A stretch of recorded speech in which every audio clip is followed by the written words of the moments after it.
Morena, good morning, everybody.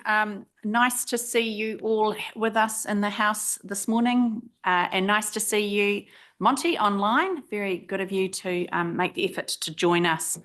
Before we kick off formally, can I invite Dale Marie and Marcus to open us, please?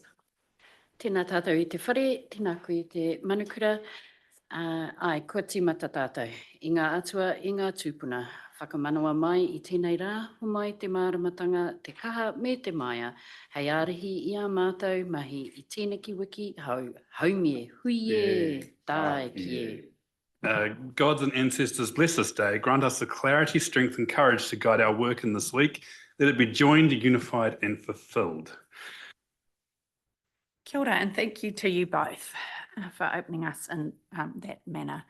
So look, we've got our agenda before us. It's a really a full and rich agenda today. I'm excited to see a number of these items before us for our consideration.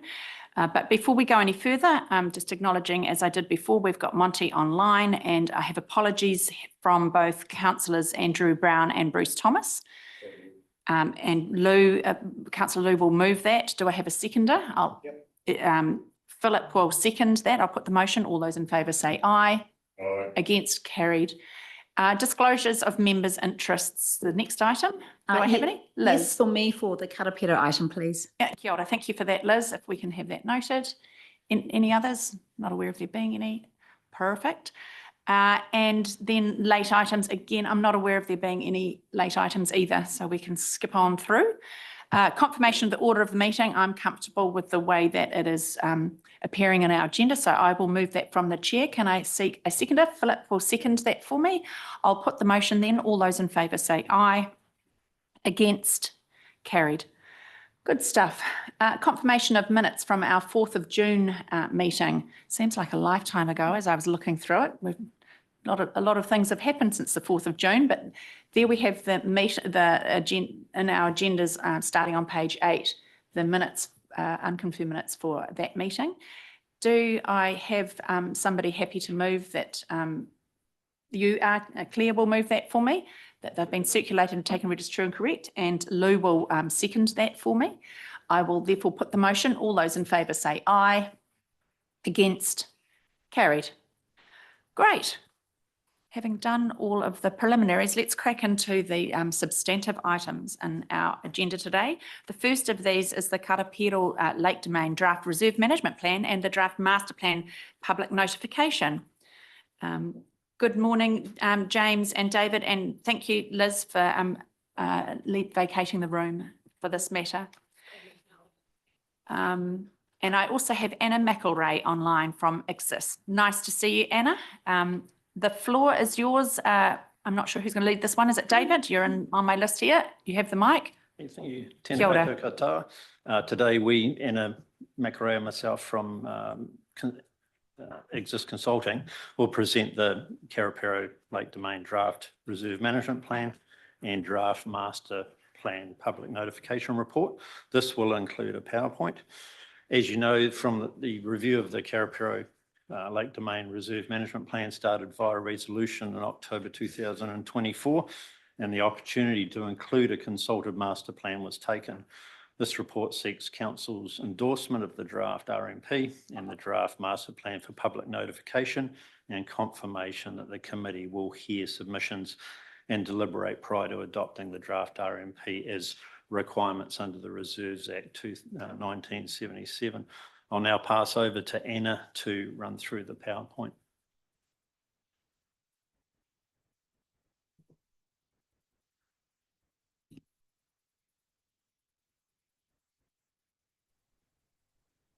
Thank you, David. Morena koutou. This has been a really great project to work on, and just before I start going through the presentation, I'd just like to take the opportunity to thank our mana whenua partners, our key stakeholders and members of the public who have taken the time to be involved so far and provided really great input and feedback. And we've had some good, robust, constructive discussions to explore the options. And I think where we've landed is 2 draft plans that have really used that input and considered all the sort of multiple and sometimes competing demands for what is a highly valued space and highly activated space, and have, I think, created plans that will create that great framework for the domain to succeed in the future. So you can flip through to the next slide, please. I think that's David has got control. Yes. Great, so I'll just go through quickly, just back one slide, the process that we've gone through. As David said, there was a resolution to start the process. And at that point, we started engagement with Ngāti Koraki, Kaukura, Ngāti Hoa, Raukawa, and Waikato Tainui. And Beth Tauroa was put forward by the iwi as the nominated representative that we primarily worked with. And so that's been ongoing and will continue to be ongoing as we work through the consultation and review of submissions. The first round of public engagement was great. We heard from 27 submitters. A number of those were organisations, lessees on the domain. We had some social media comments and also 8 social pinpoint comments, so that was really useful. And we followed that up with several site visits over the summer period, including during Māori Cup to see the domain in at full noise and with huge crowds there. We've had a focus group, and again, that was just a really useful way to have those two-way discussions with the councillors. Thank you, Councillor Montgomery and Councillor Morgan for being on that, and also Cambridge Community Board member Andrew Myers. We had lessees, we had adjoining landowners on that. So we had 3 online meetings and several email sort of updates. We had an in-person workshop with some key stakeholders during the optioneering phase, and then had several meetings with the lessees and the people that were particularly affected by the discussions up in the Northern Domain area. We've met with LINZ, with Mercury, with council's internal teams that have a role to play in and around the domain, and have worked with David's team who are working on the retaining wall renewal project to ensure the plans that are being progressed there align with the master plan. And we've received and reviewed the updated accommodation report, which is attached to the report that you've received. And all of that has informed the draft plans that are in front of you today. And I'll just go through the next slide, highlight just some of the key points to draw on. So the draft reserve management plan does have an expanded scope. That was something that we tested with you with the first report that went up to council. So it has been expanded to include Pukekura Island and also the Esplanade Reserve down at the race start zone.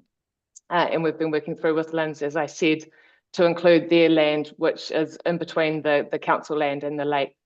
And that's progressing at the moment with a lease being prepared.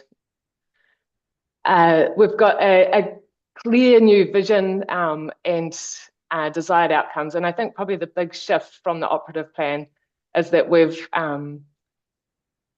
heard particularly from mana whenua, but also looking at all the strategies and plans that have now been put in place to really put the emphasis on the protection and restoration of Lake Karāpiro and the Waikato River. Without that being healthy and thriving, the domain won't be a success. That is what draws people to the domain. We've provided for all of the existing activities, but we have prioritised the non-motorised sport and recreation, the aquatic on the lake.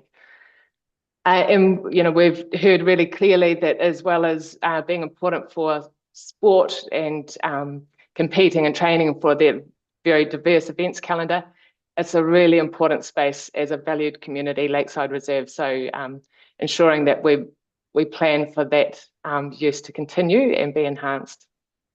You'll see that the draft management plan really clearly tries to help people understand which organisations are involved, who's responsible for what, and also there's a range of different plans that guide decisions from this plan, the district plan, bylaws, asset management plan, lots of those other plans, so that people can read that plan and see where this sits and where they might go if they want to get direction on other matters. We've got management principles to try and guide consistent decision-making, and we've strengthened the recognition of mana whenua's connections to the domain and wider area, and have worked with them to understand the aspirations and bring those through in the plans. The MOU that was developed between Council and Ngāti Koriki Kaukura and Ngāti Hoa in 2009 has also been attached as an appendix. We've tried to make it a somewhat easier document to read and digest. So we've reduced the number of objectives and policies, and really look to avoid duplication where directions provided, particularly in the district plan. We've just, we haven't tried to duplicate that. And I guess importantly, what we have been quite focused on doing is to provide an enabling framework for the master plan implementation and to connect the two documents. So if we can just flip through to the next slide. I'll just quickly share 2 slides on the master plan and the changes with that, or what we're proposing in the master plan. So this is an image that's taken from the master plan, just highlighting the key proposals.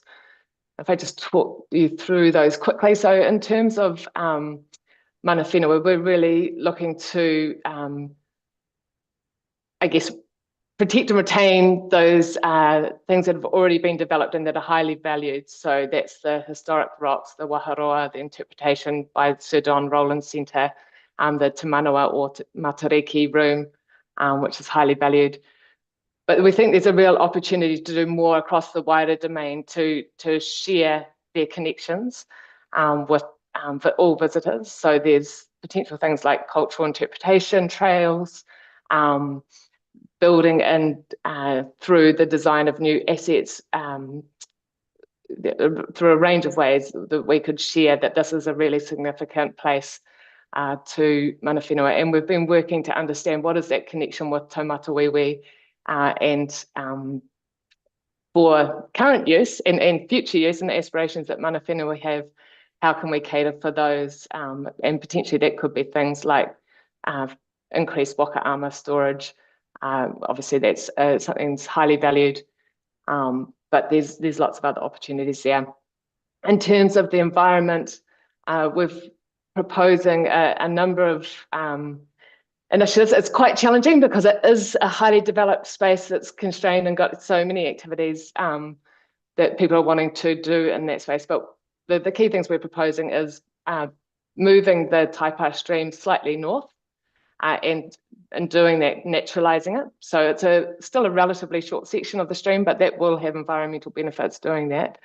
We're looking to retain those majestic exotic trees that are there that people highly value, but looking to do more planting and create green spines. And so that will be along Maungatautari Road, but also through the central part of the domain. There's some opportunities for some restoration planting along the lake edge, although we have to be very mindful of the desire to retain views out to the race course. But we've shown that the places where we think that we can get some good biodiversity outcomes and improve water quality flowing from the domain through doing that. And there's also some opportunities potentially through some of the bigger redevelopments to improve how stormwater is treated before it goes through to the lake. So the flexible spaces and designing flexible spaces, the campground was really important to retain, and that serves that dual purpose of providing accommodation, but also a really important event space. So we've looked to retain as much of that as possible, and have heard there's a strong desire for increased boat storage. So we've looked at how we could try and do that, and meeting the operational requirements. So KRI, who do an incredible job at the domain, are needing more space down at Flynn Cove. So they've been working with the Waikato Rowing Club there, looking at how they might take over that space. So providing for that, and potentially we've proposed moving the operational depot down to the area. So all the operations are centred down in the southern part of the domain. connecting people both physically and visually to the domain and to the lake has been a core focus. So you'll see there's lots of recommendations about how we're going to improve the walking, cycling access to and through the domain. And that's one in terms of just providing contiguous connections, but also improving universal design and ensuring that they are at grades and have services that support that. There's some proposed changes to the vehicle circulation and parking, and I think they're relatively minor, but largely what is there now will stay, but there'll be some changes in the north to improve the drop-off area off Gate 1, retaining the 3 main entranceways, but looking to improve the safety of how they operate and how that interface with Te Awa cycleway works there. And down in the southern area, we've proposed some changes which we think will enable during those big events people to more quickly move off Maunga Tautari Road and for vehicles to safely circulate and park down in that southern part. And in terms of the accommodation, we're proposing retaining what's there now, so the campground, so the Rob Waddell Lodge and the chalets, but as a result of the accommodation report, also proposing new units go in around the chalet area. And if we just move down to the next slide.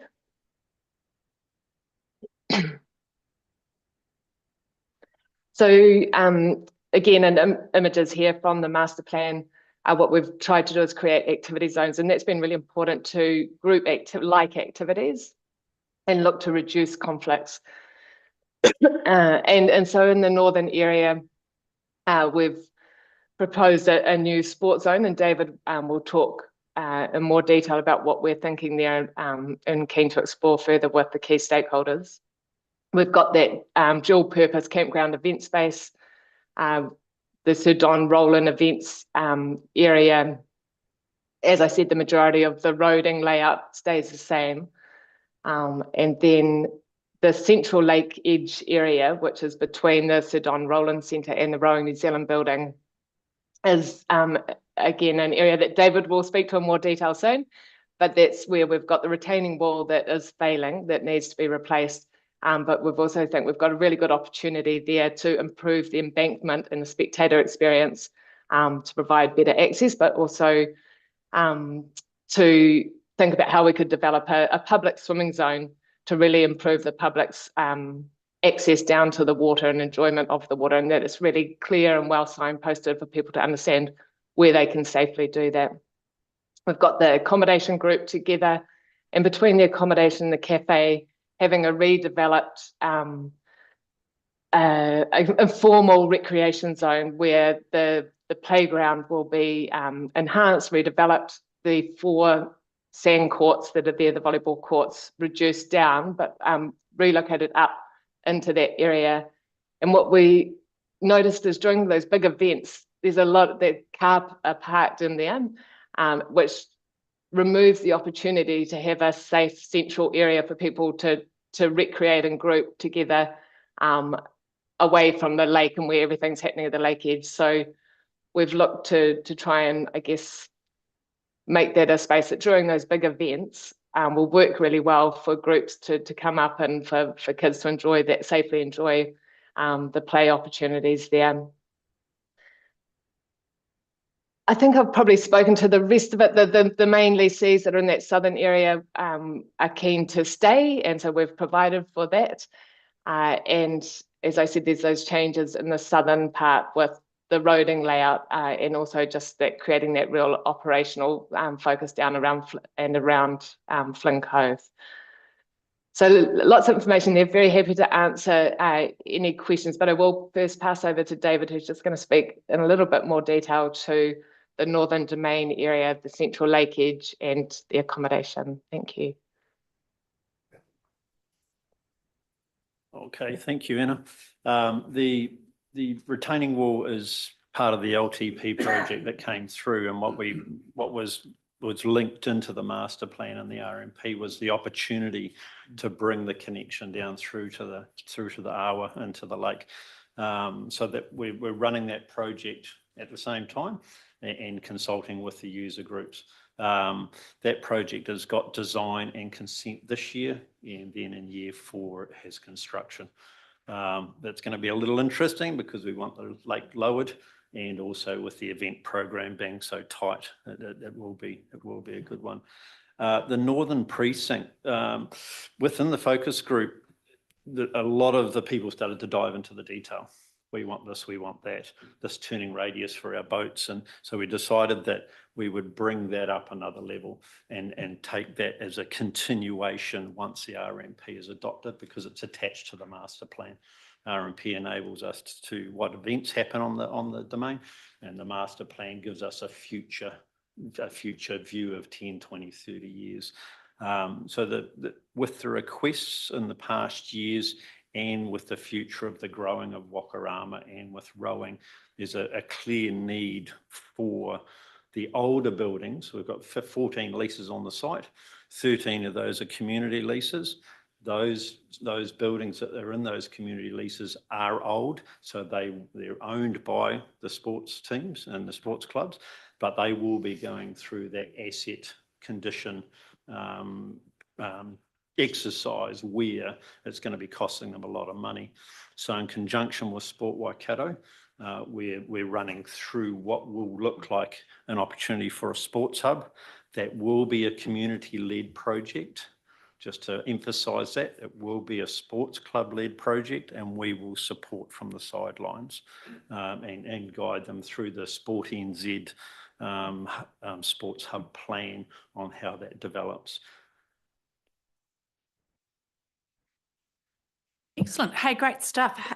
Firstly, thank you, Anna. And can I just acknowledge how helpful it is having an appendix in there that sets out just at a high level what the significant changes are, rather than having to go backwards and forwards between them. Super helpful in terms of being an elected member, trying to get your head around what the big shifts are. So that's really helpful, and that'd be a great practice to carry on, I think, going forward, to draw our attention to. Just one of the points you made, Anna, around vehicle circulation and parking, just to flag some of the feedback that I've got over the last sort of summer, having been a rowing parent for the first time, there's sort of a little bit of concern, and I don't know whether it's more operational or whether it relates to this, because I mean, it is talking about trying to minimise the number of vehicles coming through both through the domain, both during events and non-event time, is the difficulty with elderly access and wheelchair access for spectators. And I literally would hear it every day through a regatta there. You'll be aware that these are really big events, and they're often underpinned by family support, and usually means intergenerational support. So I just think we need to turn our mind to how we can enable those older, less capable physically members of our society to be able to come and support in these really amazing events. So that I just thought I'd share that bit of feedback with you, and hope we can increase the service that we kind of offer there, or provision there. So look, I'll open the floor for questions of you both. Some really great stuff in here. It's a really fabulous report. First, I have Philip, and then I have Roger. Thank you, Mayor. Thanks, David. Thanks, Anna. Thanks, everyone else that's online there. I think, I mean, it's a really thorough report, and on the whole, supported a lot. I mean, it's a fantastic facility, which brings in a lot of visitors to our area and things like that. So, and it'll help attract domestic and international events in the future and things like that. I've had a couple of questions from some of the users at the northern end there. So that's what I want to ask you about. I think you mentioned the stream. There was some changes to that stream direction. Is that the stream you're talking about there by Cambridge High School? And so with the northern area there, you're talking about a athletes hub or what have you. Is that with the 2 rowing clubs, St Peters and the high school, and then the water ski club as well, combining that all together? And then some other buildings behind that further up, but does it include that? And Yeah, so through the chair, yeah, so it's an opportunity of those 13 leaseholders and others that want storage space to work together to create a sports hub. So a sports hub would look like, say, a 100 by 30 metre building with 18 bays. So everybody has the ability to put their storage in. And at the same time, then you'd still have your changing areas and your social area. And that would sit in that northern precinct. By doing that, that building is owned by the sports hub, incorporated sports hub. And that enables those old buildings to be removed. By doing that, then enables the opportunity of the stream to be relocated to its natural path. so there's 13 leases in that northern area, is there? No, on the domain as a whole. Yeah. Right. Okay, and on that northern area where those buildings are, those older buildings, they're owned by the current lessees now, are they? And that includes the water ski club. And so when you say, so it'll be, you mentioned, co-funding, or how will you prepare, what was the idea of sort of trying to fund that? So through the chair, with the Sports NZ plan, they have a very good sports hubbing plan, and that gives direction to community groups on how to set up a sports hub. So theoretically, it's an incorporated society that has members of each of the clubs into it, specialties within the board, and then they look at a feasibility of their needs, their wants, their sustainability, and then implement a plan from that. It's a common practice right across New Zealand. There's some really good examples down in Marlborough. We're working with the Parongia Rugby Club, giving them that same advice on getting a lot of members in, set up 2 in Hauraki for the same thing. And it enables, from a philanthropy standpoint, you have a collection of clubs that has a vast number of users, and that attracts philanthropy. If you're going to that level, would it be an opportunity to have the northern building, the buildings on the northern area, moved right down to the southern area? Is there room for that? To put them all in one spot? There's 2 water ski clubs. I mean, I'm not suggesting combining them, but would there be an opportunity to do that? Is there room down there? Because I mean, room is key. I mean, I know Finn Cove is very tight down there. Yeah. So through the chair, what we looked at was we put a health and safety lens over it as well. You've got an operational, so KRI are operational. They're out on the lake at 5 and 6 o'clock in the morning, setting up the site. That's 4 days set up, 4 days take down. So that kind of gives you an idea on the timing. And we've also got the biggest rowing club sitting in that space. So you've also got 20 and 30 rowers going onto the lake at the same time. So we put a green vision over it and said, okay, if it was completely new and we had to rejig everything, so we had a safe space for the rowers to go onto the water. We had a safe space for the operating team to operate from, and that's why we looked at Northern Precinct. It's got more entry to the lake up there with the pontoons already. You've got 6, so that enables a lot safer space, and then the operational space down in the south where the boats are with taking out the equipment, and that alleviates any risk to us as Waipā District Council as a PCBU under the Health and Safety Act. I don't want to take up too much time, but KRI, they're a really dedicated bunch, and I think it was a couple of years ago they had to rewire the ropes for the course, the 2 kilometre course, and they did that along Mangatautari Road. They had them all laid out along the side there. So and then just very quickly, talk about a cycleway across to the Karāpiro village. What are you proposing? There was something in there, or was there a feedback? I might have been feedback actually. Yeah. Okay, that's right. Don't worry. Don't want to get into it and hold up other people. Excellent. Hey, Roger, before we jump in here, I think Bill had something he wanted to add in terms of the conversational kōrero there. Thanks, Madam Chair. And Roger, for agreeing for some time. I heard something quickly there about a stream, and you said it was being relocated, and I wondered if it was going back to its natural, whether it's being returned as opposed to relocated. So I just wanted to check the understanding there, because if it's being returned, kei te pai, but if it's being relocated, then we'll have trouble. So it might be just the terminology. Yeah, through the chair. Unfortunately, it can't be relocated to its past track, and that's due to the dam. So we've looked at LiDAR images, and it came out just to the downstream from the dam, and the topography from there will make it very, very hard to implement that. From an ecology standpoint and looking at clean water, we took the vision of what we can do to the stream to enable that clean water to go into the awa. And that's with the land parcel that we've got, and we can put some structures and features within it as it goes through to enter the awa that will help clean the water. Yeah, great point of clarification. Roger. That's all right, Bill. Through you, Madam Chair.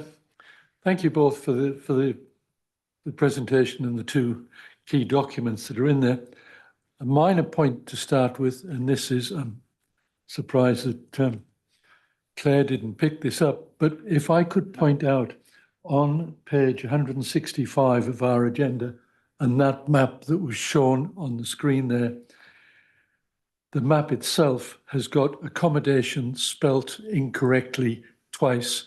As an ex-hotelier, that kind of annoys me because accommodation has got two M's in it. And sorry about that, but going now on to my question, it's more a clarification, and it's this giving priority to non-power users of the facility. And the first question is, have you had extensive discussions with all of those powered users of the space? And I'm thinking particularly, we have very popular powerboat races, obviously, each year, and then there's the water skiers, which are powerboat generated. And if the priority is given to future non-powerboat users, is there going to be a progressive reduction of that powerboat use to, in fact, basically in future move those out of usage? So through the chair, yeah, good question, Roger, and it did feed out through that focus group, and a lot of concerns came through in the first initial meetings that we had. So we're looking at a land management plan, so what's in control of WDC, and with a consulted public plan going forward. So the majority of the activity that happens on the land that council administer is non-motorised. So that's where you'll see the non-motorised getting the priority, because it's a higher use of volume from that. What we did after that was invited all of the powerboat, the water ski clubs, to a meeting that happened about 3 weeks ago. And that's in support with Sport Waikato as well. And it's looking at the feasibility of those clubs, their needs, their growth, and creating one voice, because at the moment they're splintered. And that one voice can then come and help support WRC when they go into their review of their water policy, which is where that activity sits on the lake. So it does have complexities, and we'll continue to work with the water ski clubs, because as we know, the area is growing crazy. The other areas are going crazy. More boats are coming to that lake, and realistically, that's the only decent piece of water for recreation space that's fresh water and close to the Northern Triangle. I just see that that's going to be a continual point of contention, and to the exclusion of a particular user group, and that does concern me. Yeah. Sorry, so, I think. Yeah. So through the chair, that's why we've created that other group, and it's to look at what are their opportunities that won't then impede on a rowing or a waka event. They still need to practice. They've got New Zealand champions on there, and that's the conversation that we're having with them. They've got where's their high performance of New Zealand. We've got 2 other high performances there. Same sort of conversations being happened with St. Peter's School. Where's their home of champions, elite program. So it is an ongoing amount of work that will continue on from the RMP. I think Mike wanted. Mike. Thank you, through the chair. Yeah, I've got a couple of things to mention. Probably first one, I'll just go off the back of Rogers then. Yeah, that Waikato Regional Council review, and I guess it'll involve that navigation safety bylaw, which we sort of talked a little bit about. I think it has to be implemented by 2030. It'll start around 2028. So I guess, hey, what I don't want to see, because I do see some stuff in here scattered through here about a leading venue for non-motorised water sport, but yeah, I just wouldn't want us to head down a path that in 2 years' time is going to be a conflict with another review that's going to happen that's outside of our control, I guess. Yeah, so that's the first thing. The other thing, I guess, is that lake. I mean, it has a dispensation, I guess, in terms of its use. And that normally in the ocean and a lot of big lakes, it's 200 metres. You have to stay away from the shoreline. But of course, and I liked how you used the word river, David, because we call it a lake, but it sort of is a river. I mean, it's part of the Waikato River for a start. That was called Lake Karāpiro. And in my mind, the only lake part of that really is the bulb at the bottom. Largely, we were talking about making some positive changes on land. And the rest of it gets very, very narrow. So again, that gets back to that navigation safety bylaw. That'll be up for review in a few years' time. So I'm sure that'll be hotly contested, and hopefully people get involved with that. Next thing is I'll just like some feedback from Dale Marie and from Mike. You guys sat on some of these meetings, committees, etc. And just your views on this report and just where we're at. I mean, personally, I think it's actually sounding pretty solid, as long as the point I just made is sort of taken, that what's on the water we're not in control of, what's on land we are. So yeah, kei te pai.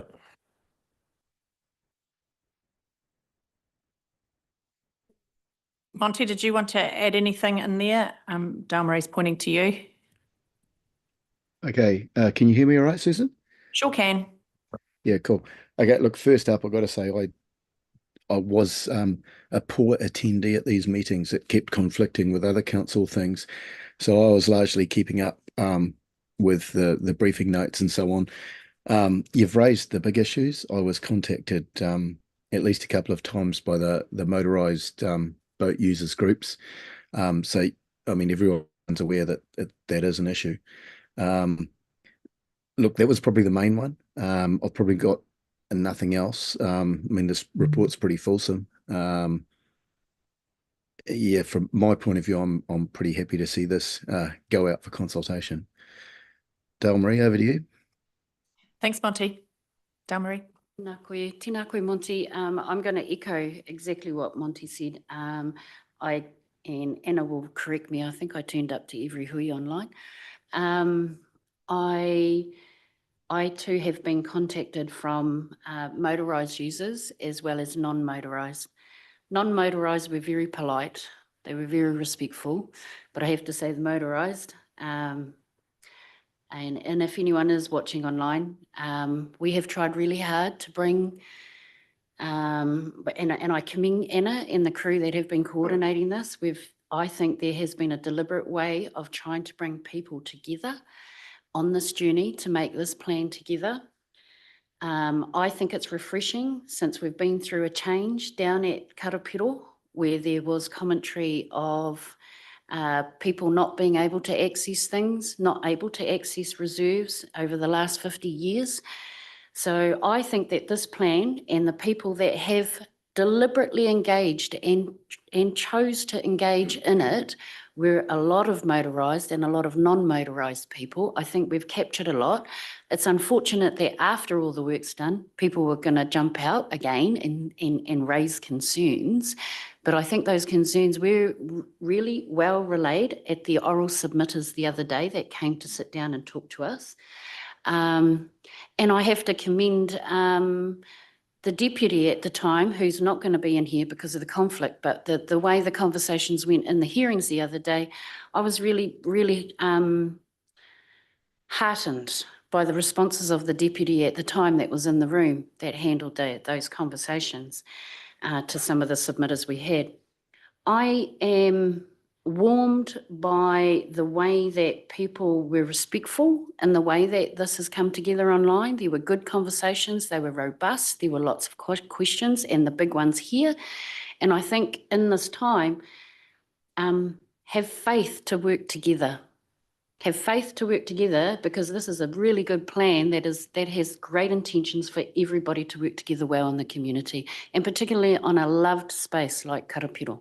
So, tēnā tātou, kia kahara. Kia ora, thank you, Delmarie.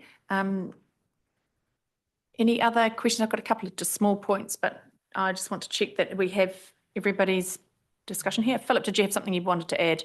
Yeah, I mean, the accommodation, I mean, it's spelt wrong, but the accommodation is Rob Riddell building in that facility. That's fantastic to, you know, to have a place for people to stay in and enhance that and grow that. And there's a new facility up in the Karāpiro village, which was the old dairy, that's now been converted into sort of dormitories and an accommodation facility for larger groups rather than just individual people. So that's getting used a huge amount. With the dam opening, it's going to really help them too and everybody else. So, yeah, no, the accommodation thing is really cool. Cool. Just one point of clarification, really around the engagement or the pre-engagement. Delmarie mentioned discussions online. This is still to go out for formal consultation. So those were discussions, I understand, and that brought some of the stakeholders together to work through some of the big issues. So there is still a comprehensive engagement process to take place as is set out in our recommendations, which is sort of the whole purpose of us, well, some of the purpose of us discussing this today. So that's just a point of clarification. And I guess to that end, I noticed that we had quite a number of organisations who we dealt with through that pre-engagement.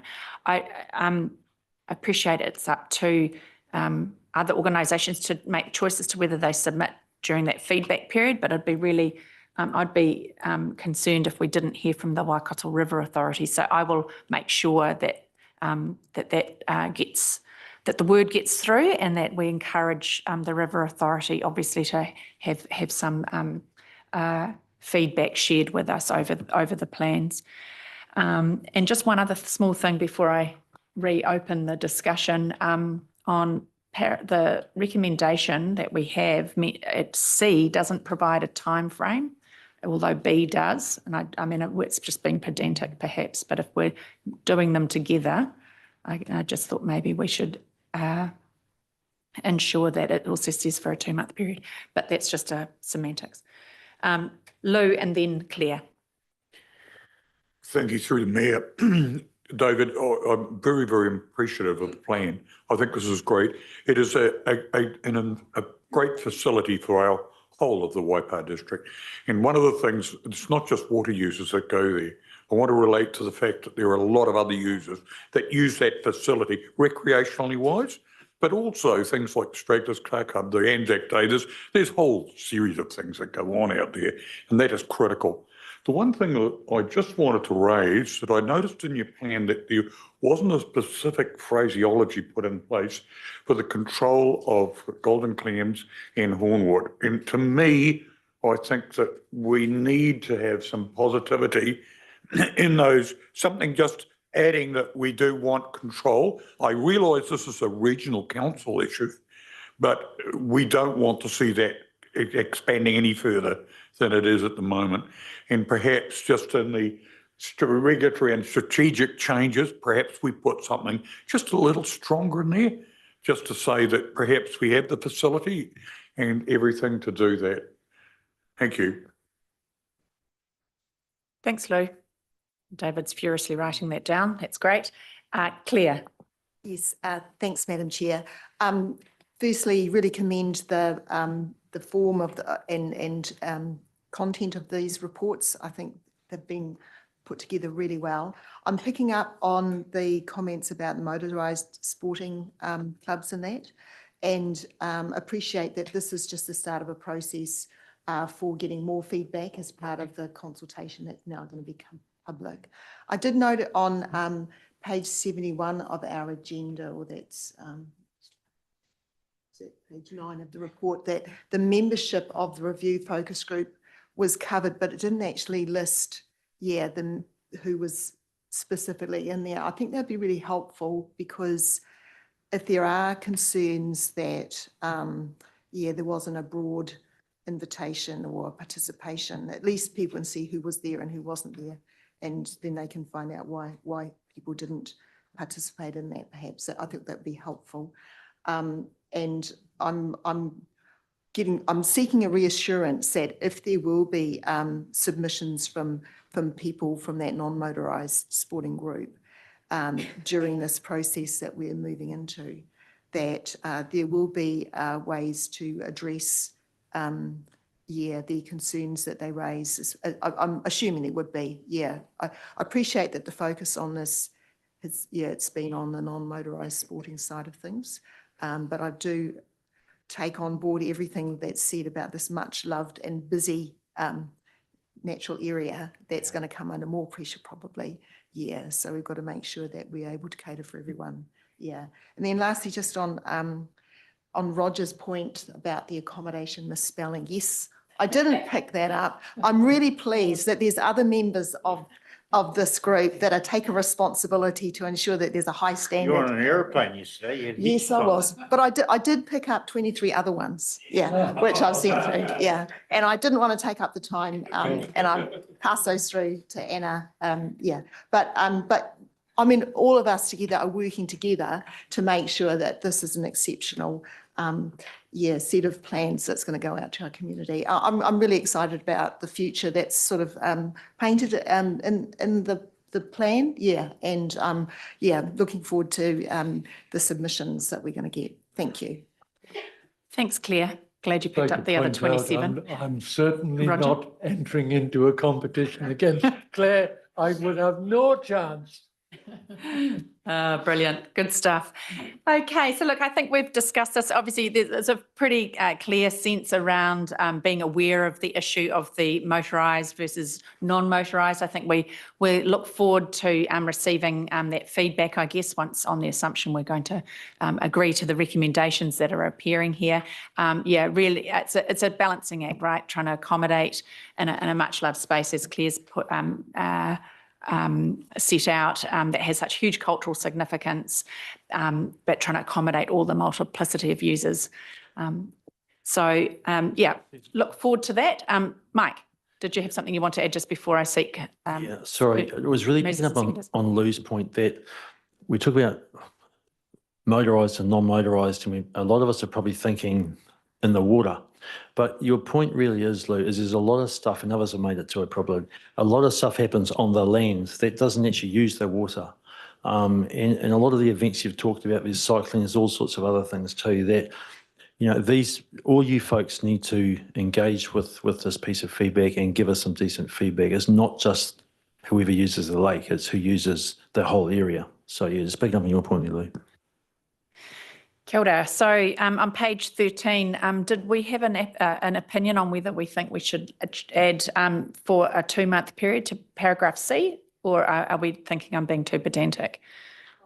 Claire? Well, I presume that staff wanted the flexibility of when they actually time the consultation to happen, but I agree with you. We should really have it specified, but is there some discretion needed on when it's actually timed? Yeah, I think David's going to answer that for us. No, they're running together, that was all. Just through the chair, we've got that listed in the next actions, showing that 2 months submission period will start in early November. Yeah, the timing isn't my point. My point is the duration. in paragraph B refers to the reserve management plan being approved for public notification for a 2-month period. And then C refers to the domain master plan that for public notification, doesn't say for how long. And it's probably being a little bit pedantic, but I think we do. Even then, the body of the report notes that they're running parallel because it makes sense to. I think it's helpful if we have that as for a period of 2 months. I'm just, you can, Roger, but let's just hear from James just first. If there's any confusion, we should change it now. Yeah, okay.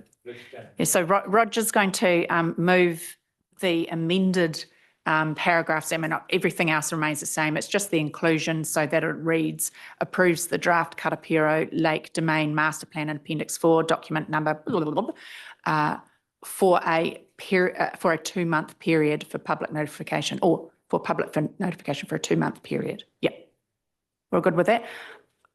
Roger was going to move that. I'll have Marcus as seconding that. I shall put the motion. All those in favour say aye. Against? Can I just take a moment to publicly thank Anna McRae for the work that she's done on this project. She leaves the project on Friday. She's put immense work into the project, has created a great collaboration space with the stakeholders out there. She's returning to the ecology of her whakapapa, but we'll miss her terribly, but we'll still be in safe hands with Liz Oldfield and the team that exists. So thanks very much, Anna. No, thank you, David. Carried. I didn't say carried, but there's the carried. Yeah, look, I think that sentiment can be carried to you, Anna, from everybody around this table. Obviously, a lot of us knew you when you were in the whare. So, look, thank you so much for your dedication and care in terms of bringing these 2 critical plans to us for our consideration, and best wishes. Wonderful. Okay. Right, the next item on our agenda, can somebody make sure that Liz is told she can come back in again? The next item on our agenda is the North Waipā South Hamilton Spatial Study update, and we will have Kirsty and Vanessa lead this item. It appears on in our agendas at page 245. Good morning, ladies. Lovely to see you both. Morena all. Thank you for taking the time to discuss this project. I gather that there is a lengthy or some discussion that needs to be had on that particular item, so I will take the report as read in a moment, but I would like to just make just a few notes to either complement the report, confirm, or just to reiterate a few things as well. First, I wanted to acknowledge and reassure elected members that Waipā is an active partner in the Future Proof consortium. With given this, it has a full oversight of the future development, the Future Proof work streams via different groups such as FPIC, which is a Future Proof Implementation Committee, but also through the Chief Executive Advisory Group as well. Acknowledging that activities are delivered via these this pathway through the Future Proof work streams also have their own governance channels. So this project in particular will have a project control group as well, which is overseeing the project. We have a numerous amount of staff from Waipā district as well, supporting us in developing this particular study.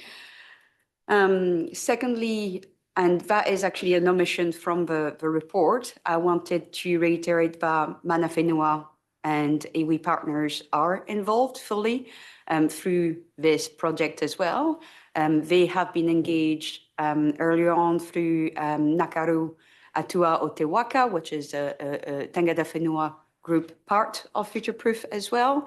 I wanted to have some confirmation before I put more details into the report, but as we speak, we are currently holding 3 zui today with Mana Whenua and one taking place right now, and I will be actually joining the second and third one today as well.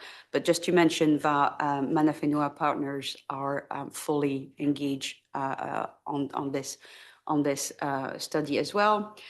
Wanted to kind of remind or probably reiterate the context of the study as it is and what its aims and purpose are, which is to look into an investigation of the area for a possible update to the future development strategy, which is also overseen by Future Proof.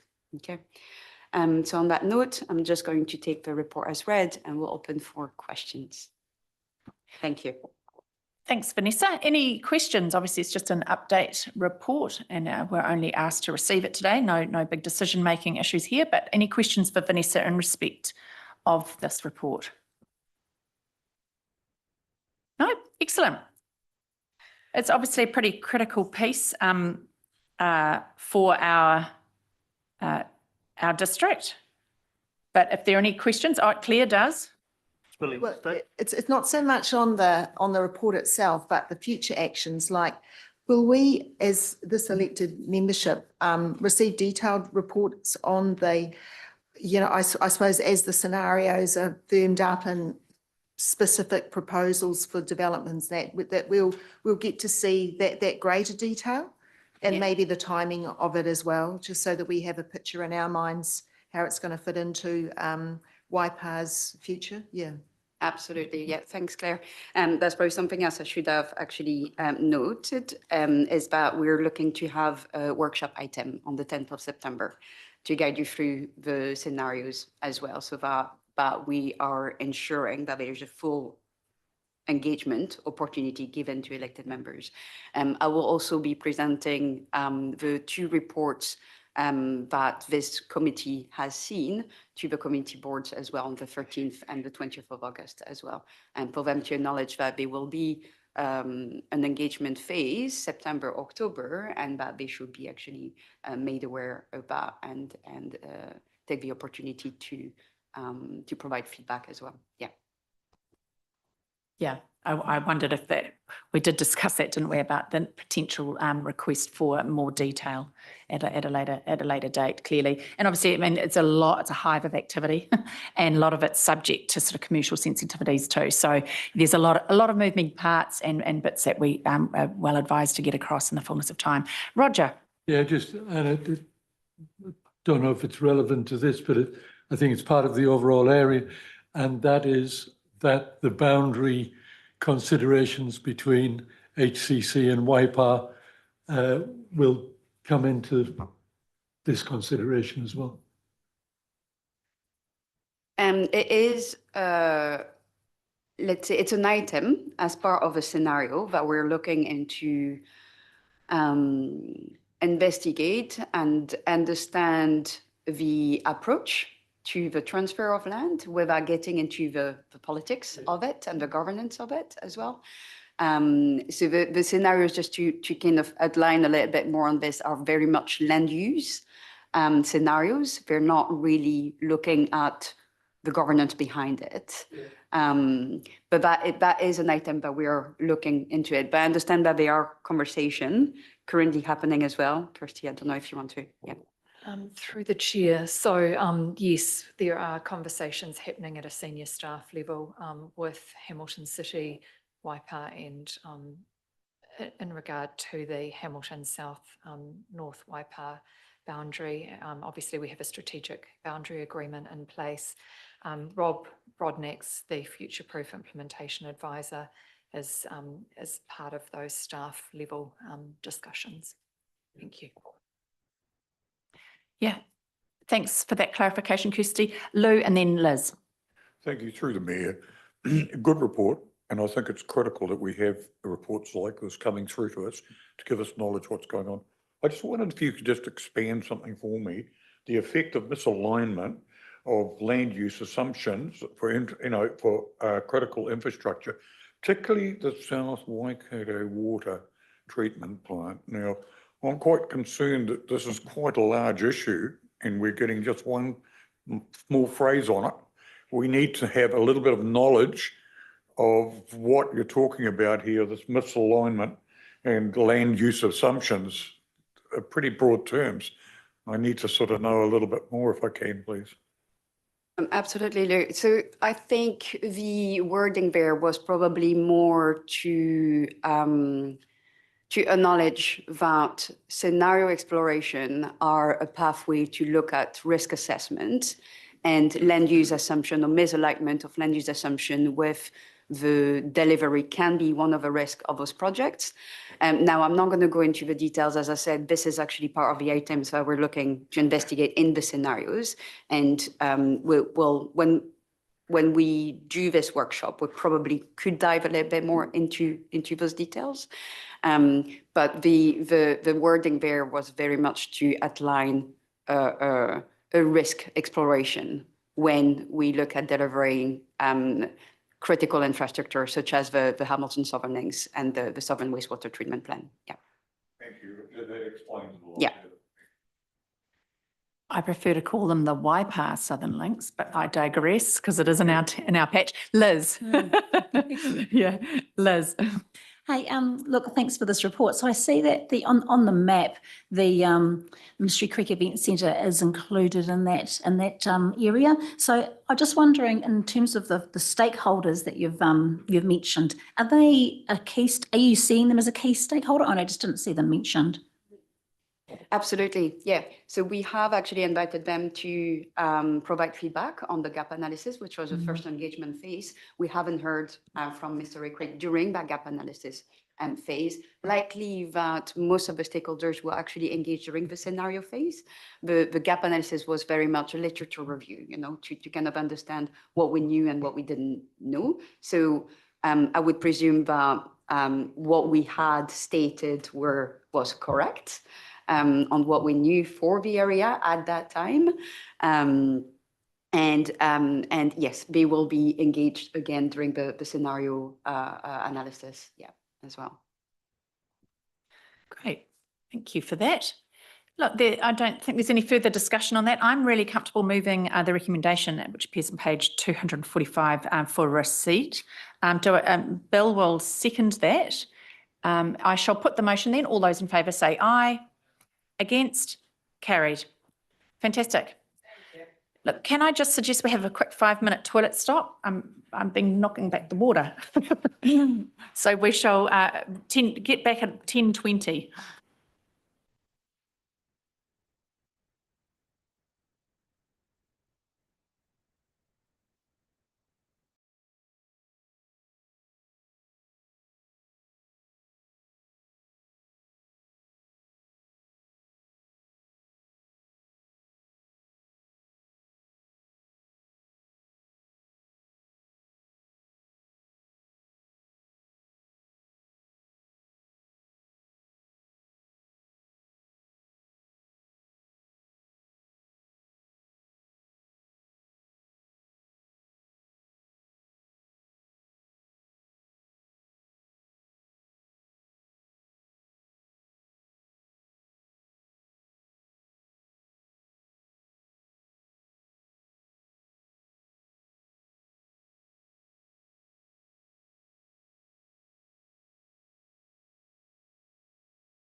Righty ho, back into it after a brief adjournment, just for comfort stops and refueling. So our next item on our agenda, the much awaited Cambridge Connections Moving Forward Together item. So look, I shall hand over to you, Katie, to lead us through the paper. I imagine there'll be some discussion in respect of it, but I'm really delighted to see this here and see the work that you've done on it. So the floor is yours. Oh, kia ora tātou. Thank you very much this morning. And before I start, I'd just like to acknowledge Joe Davies-Colley and Andrew Myers over here from the Cambridge Community Board, both of whom who've been integrally involved in this work for a long time. So it's really lovely that you are here continuing with that support today. Thank you. I've got a dozen slides just to give you a bit of an overview of the project as a whole, because obviously it's quite a wad of paper in the agenda. So hopefully that's a useful way to tune you in. So let's start with a summary of what this project is and what it isn't. If we sort of start really with the output of the project, what we'll have in December next year is a transport plan put to council for approval that is a business case. It will set out the short, the medium and the long-term activities. So from there, you will still need to identify the specific initiatives and they will then go forward for funding in the long-term plan and the Regional Land Transport Program. And I think it's just important for our community to know and best make sure that we're really clear with the expectations of the community that's what it gives us. It gives us that 30-year plan and the sort of steps to get there rather than the direct action that they'll see. The project, I just want to point out the sort of language which is perhaps a little bit funny on the sort of final bullet point around bridges. So the transport plan will include a recommendation about what to do about bridges for Cambridge for the council to decide. The language here about the use of existing bridges and in any additional bridge corridor doesn't assume that we don't need more capacity. But what it does mean is that we are going to retest what all of the assumptions are around where that bridge corridor might be. And we will retest a scenario where there is an additional lane next to or an additional bridge next to one or both of the existing bridges in the existing corridor, as well as north-facing ramps, as well as the existence of Southern Links, which wasn't here when the project started last time, as well as a number of other locations as well. So it's really just to try and highlight that that none of those options are off the table as we retest. But there's no reconciling from the fact that we've got a lot of growth coming for Cambridge and the rest of the district, and more capacity is going to be needed somewhere.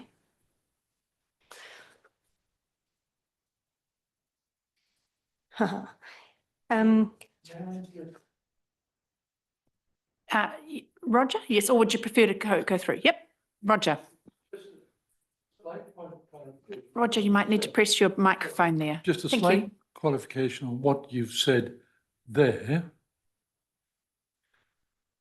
And it's slightly different to what our previous perception was, because, and the wording in here, you say any additional rather than an additional.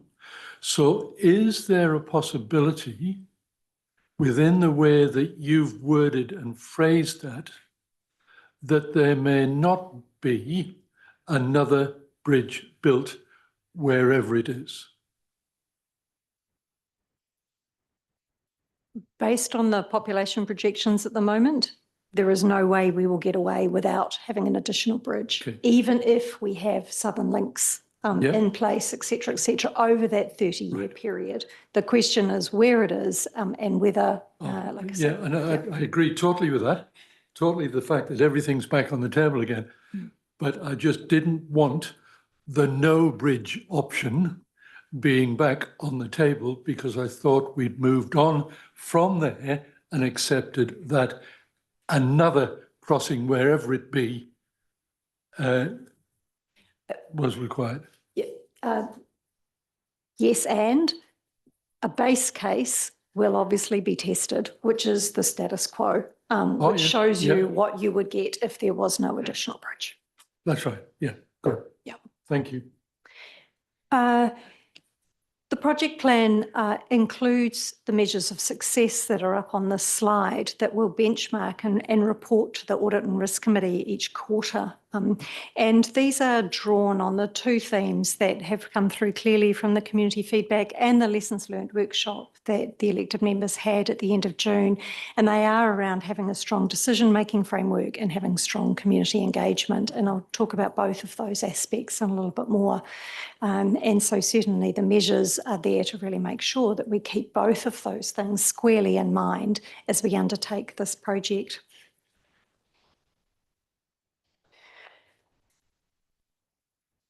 I wanted just to remind us all that Cambridge Connections obviously doesn't sit in isolation.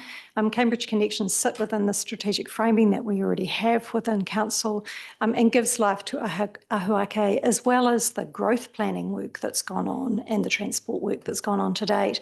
And one of the things that we're particularly cognizant of this year is the refresh of Waipā 2050, where we are looking at where those growth cells will be.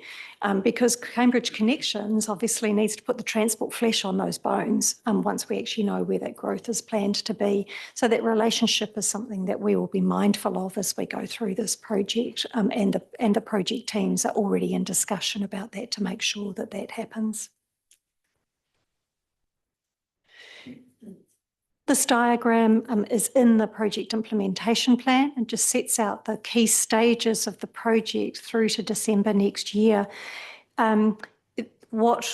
What you nearly have, that's interesting, on my slide, I've got the why, the how and the what down the bottom, which aligns with 3 stages in the project implementation plan.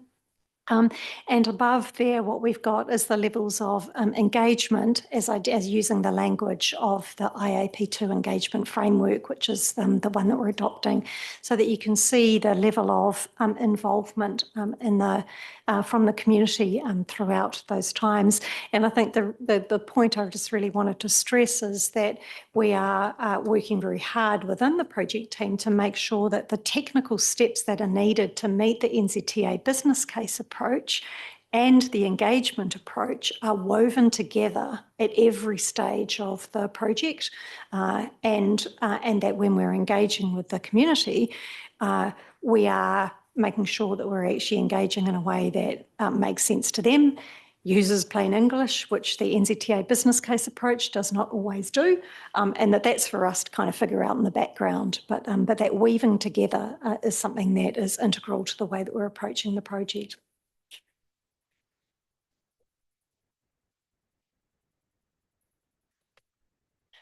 This is the engagement framework, the IAP2, the International Association of Public Participation framework that we will be using for this project. It's an internationally recognised engagement framework. It's a framework which we have already applied within the council, and we have council staff who are accredited to apply this framework and supporting the project to do so.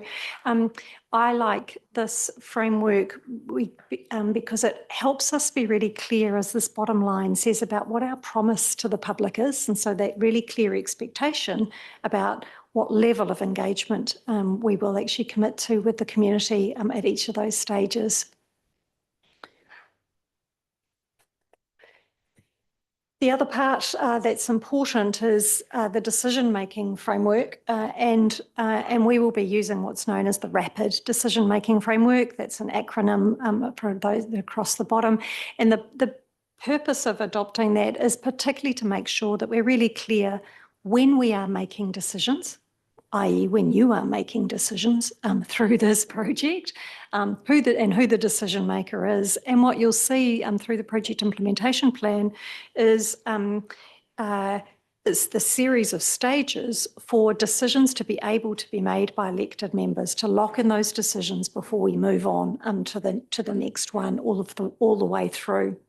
And that means that you'll see that this committee, there will be the NZTA language of the problem statement and strategic case. There will be the long list, there will be the short list, there will be the draft plan to consult, and then there's the final plan. So each of those stages coming to committee on the way through.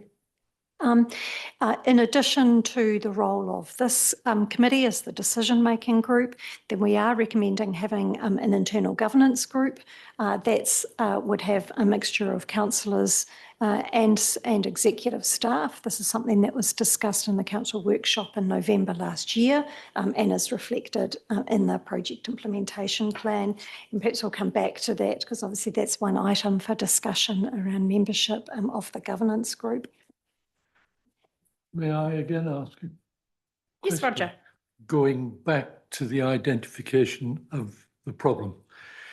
And one of the challenges that we had with the last iteration was that the wording of the identification of the problem and the restriction to keeping it to and defining it to being two distinct statements was because the format was influenced by the government of the day and the policy of the government of the day. Given that we're looking at this being a long-term project and that problem has got to be relevant to different iterations of central government over time, how are we going to achieve a long-term definition of problem? Thank you for asking that question, and I will try not to stay on my hobby horse for too long because this is something that when I was at NZTA was a real bugbear. But the answer is twofold. One is that the business case process of NZTA has been slightly broadened around the methodology that can be used now. So you still need to go through a strategic transport planning approach, but NZTA acknowledges for this kind of long-term planning that the very prescribed approach, which includes things like an intervention logic model, which is a very linear way of looking at a problem, is actually unhelpful for this kind of project. So the methodology is broadened, and that's the methodology we will be using. And secondly, we are really cognizant, you're right, that for a 30-year plan, I mean, I've said before and I'll keep saying, a 30-year plan is obviously 10 political cycles for national government and for councils. And so it's really important that that we make sure that we're using language when we define the problem that is actually more generic than just using the language of the government policy statement of the day, so that those things can actually be progressed over time. And it can be tricky for everybody because the funding for the business case generally comes from NZTA, and it only gets released if it meets the government's investment objectives of the day. So right now, NZTA is not paying for this phase of work. So that actually gives us freedom right now to make sure we are using that generic language. But even without that, the problems remain the problems. And I think we just need to be just be smart about the way we describe those around what we're actually trying to achieve, whether it's around sort of resilience, around congestion, around choice for people to get around economic productivity, whatever the language is, to make sure that we are able to make that relevant for different sorts of GPS investment objectives over that 30 years. And it's true that funding through NZTA will need to align to whatever the government objectives are of the day. But as we've sort of spoken about before, if we have a project plan which takes us out to that 30 years, it allows us to be able to progress those steps in a way that align with the investment objectives of that time. And over 30 years, we should get there. And actually having a plan is certainly better than having no plan in terms of being able to have that funding released. Yeah, brilliantly put.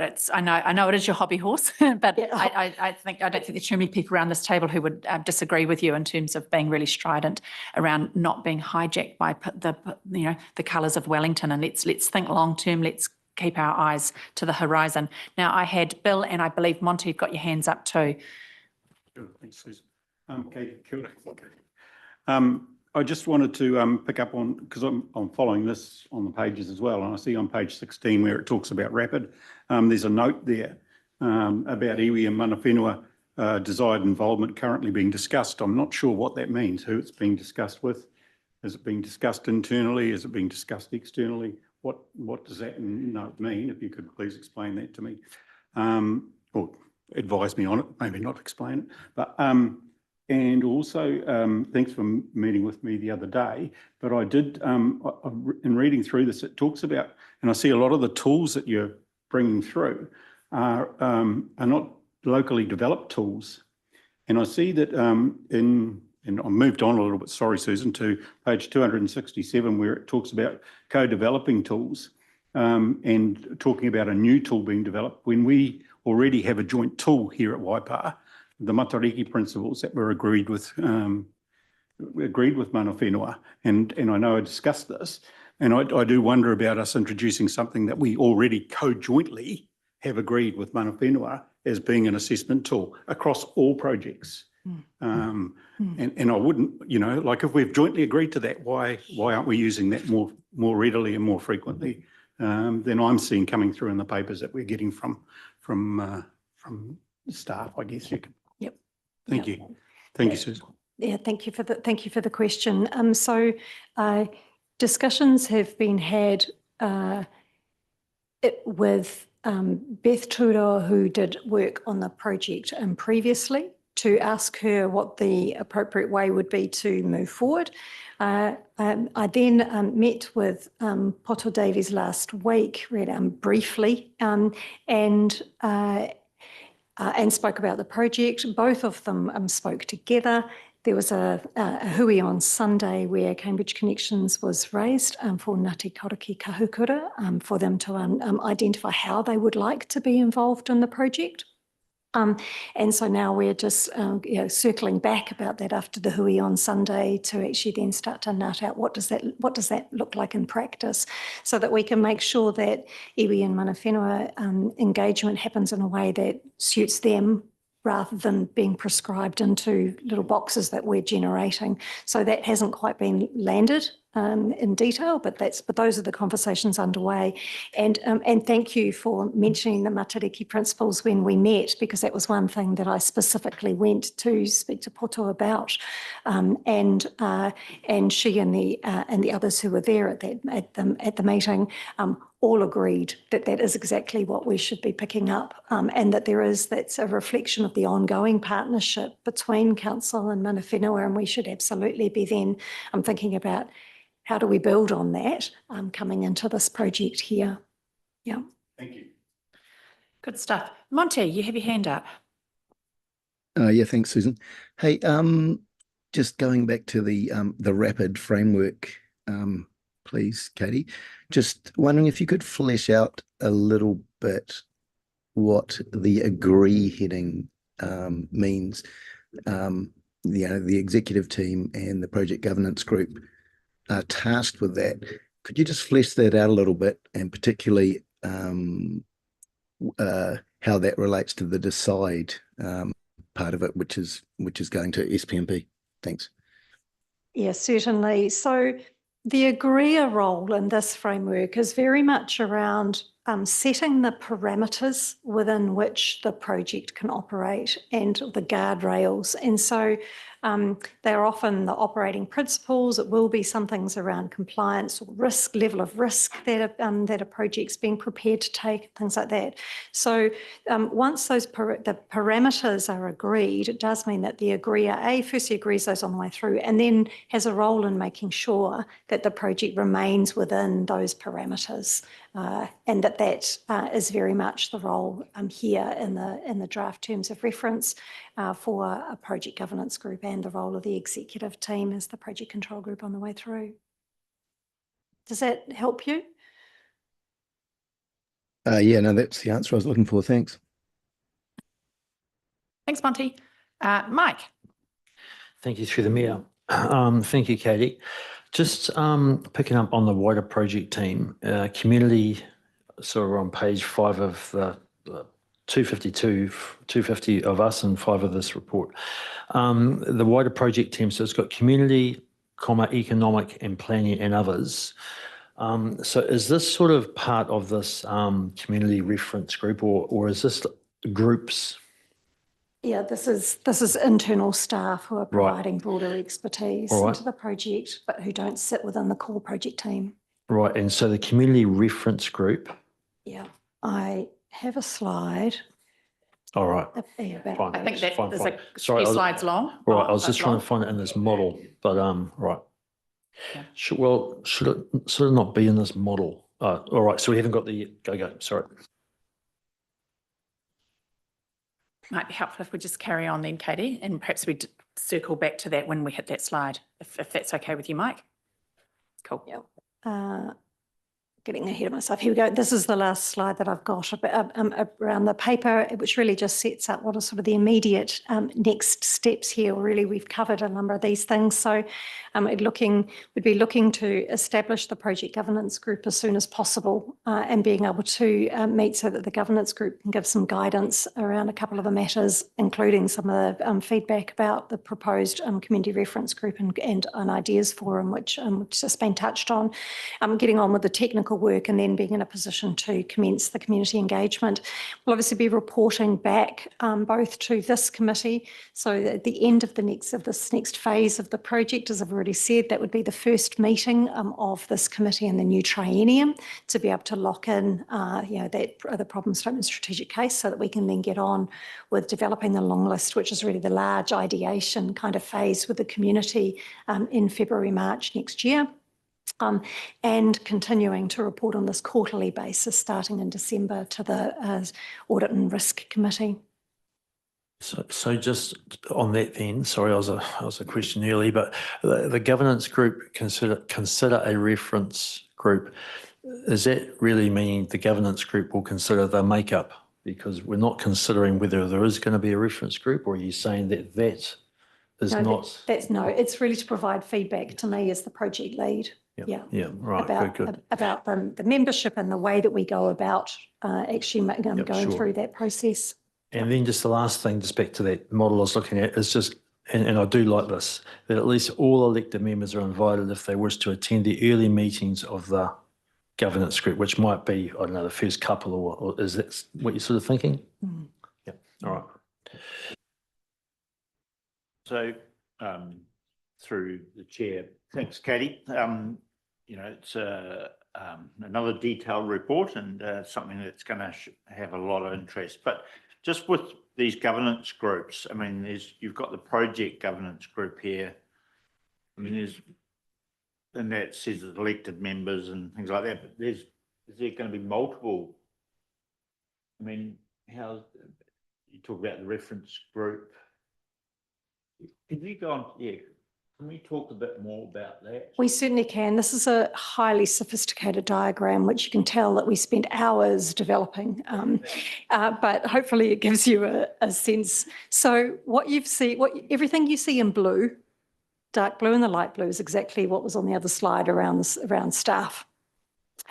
So what we've got on this slide then is the technical advisors down the bottom are the external technical advisors who are able to support us with the project. So that's Waikato Regional Council around public transport, it's NZTA, it's a number of other, sort of people like that, and any consultants who we choose to bring in to support the project. What we're then acknowledging is the other three in green, and the role that we have here for the Cambridge Community Board, obviously, to be that conduit between the community and the council. To support the role of the community board, what's being proposed is two groups, and just as it says on this slide here, one community reference group, which has identified interests from across the district to be able to make up that group of no more than 15, so that it's a workable size group. And that group works closely, as it says, with the community board and works through those issues so that we've got a range of perspectives at the table in one go.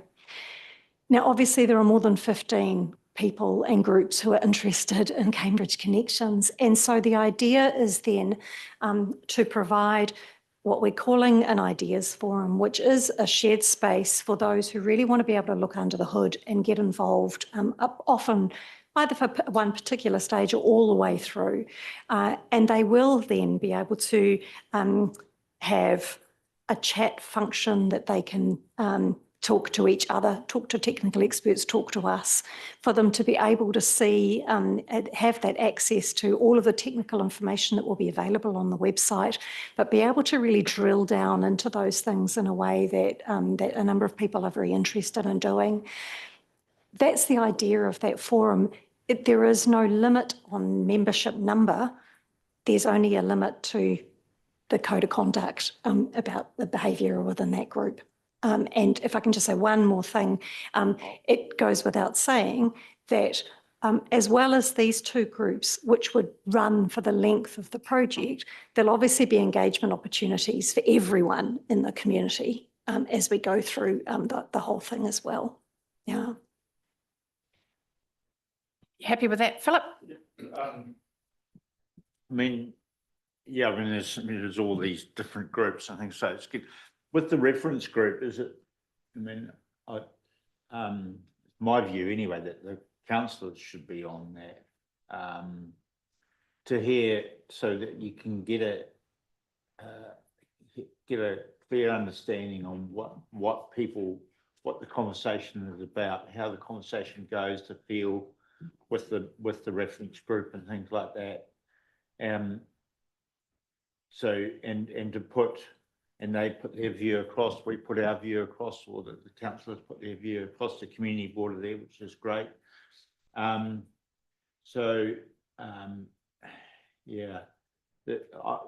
I need a bit of persuading to exclude councillors from that group. I've got a few other questions, but yeah, any thoughts on that or any comments on that? Not really. I guess I've got two comments. One is that there were probably what I heard was two things, two parts to what you're after. And so one is to be able to make sure that you really hear and understand what the community wants and is hearing, and that's for us to make sure that within the project we're really bringing that through to you as elected members, and that will come through particularly via the role of the community board. I keep waving over here for those online, because that's where our two community board members are sitting, and that's the appropriate way for that reporting to come through. Elected members will also have the ability to see what's going on the Ideas Forum, you know, as part of that community as well. But I think it is really important that the community has an opportunity to say what's important to them, and that you as elected members get to hear that. But you also need to make sure that when you come to being the decision maker, that you're able to play that role. And I think we've got to make sure that we get that balance right for you. I don't know that that's something that we, you know, I think that that's something that we should take away, and that we make sure that the project governance group is exactly the kind of place to make sure that we really iron out the ability to make sure that we get both of those things in the right balance. I'm just wondering if there's any learnings from the previous engagement we've had, or project plan that we've had, because, you know, having two councillors on there put a lot of onus on their shoulders, and there's been a bit of backlash on that. Sorry, there were three councillors. Oh, three. Yeah, me, Roger, and Liz. Oh, sorry. And yeah, so I mean, it's not to sort of spread the criticism or anything like that, but it's just, it puts a lot of onus on them. But I've got a few questions and comments, so I'm not sure when the right time is for that, whether we're into that yet or. Did you have any more to go there on with these slides? No, you're good, Katie. No, now's a good time, Philip. Great, thanks. So, you know, really, I mean, we talk about a 30-year plan, but it's 50. It's long further. It's further out of there. So, looking at all the options, when bridges, an additional bridge is the corridor for a bridge is the real priority that the community are asking for, and for not only just for a couple of years, but for decades. And it goes back to expressways and all these other things, how long, all around the country, how long it takes to get things going. But looking, so it's longer than 30 years really, but it's really favourable that, you know, we're looking, and I don't think that's ever been questioned, that we're looking at all the other alternatives, cycling, walking, but, you know, putting extra lanes on maybe the Ferguson Bridge and the Karāpiro stream, because they are narrow bottleheads and things like that. Whether you've got a new additional bridge or not, people still need to use them. And the on-ramps at the southern end of the expressway, I think we're all in favour of keeping our foot on the throttle with that. And Philip, sorry to interrupt, but did you have a question of Katie in respect to the paper? I've got, so, okay, the question is then, so just to get a bit of clarification, end of next year, again, going back to the public's perception of a corridor, are we looking at that stage then to identify a area or areas or area that a potential corridor may be, and then you start doing all the engineering work and groundwork, and is that what you're? Yes. Okay. Yeah. Okay, and then so that's cool. That's that one, and then the public engagement format. You talk about framework and things like that. Whether you want to go back a couple of slides.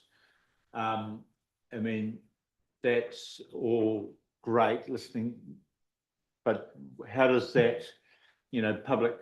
There's going to be the reference group. There's going to be various groups and things like that. But how are the public going to be able to be engaged in a large scale, you know, in a big community event where they can write things up on a board, or just at the council buildings, or outside the BNZ, or so how, or, you know, online for the people that can use that. How you, I mean, you've got all fancy words and things in there for people, but how are you looking at doing that? Well, so each stage is slightly different, and has a really wide range of ways that we'd be looking at do that.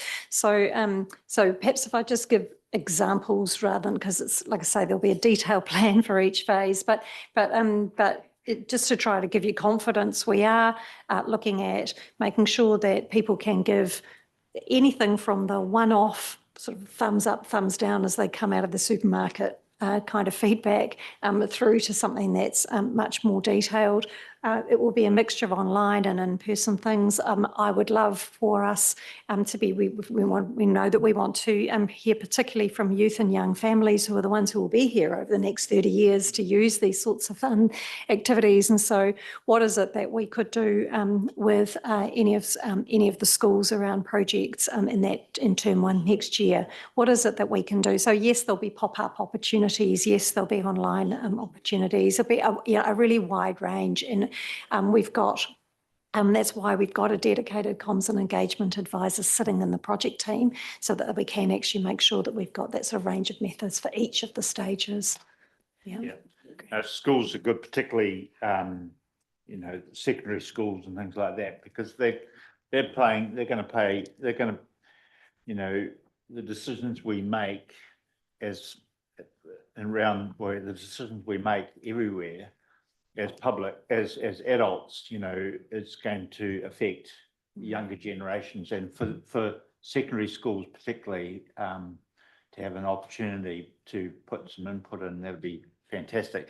But just really to finish off, you know, and again, it's just it's for everyone to, we've all got to learn, whether we're members of the public or elected members, we all got to learn about listening to other people, the options, you know, learning about the project. And people just don't like change when they don't have an opportunity to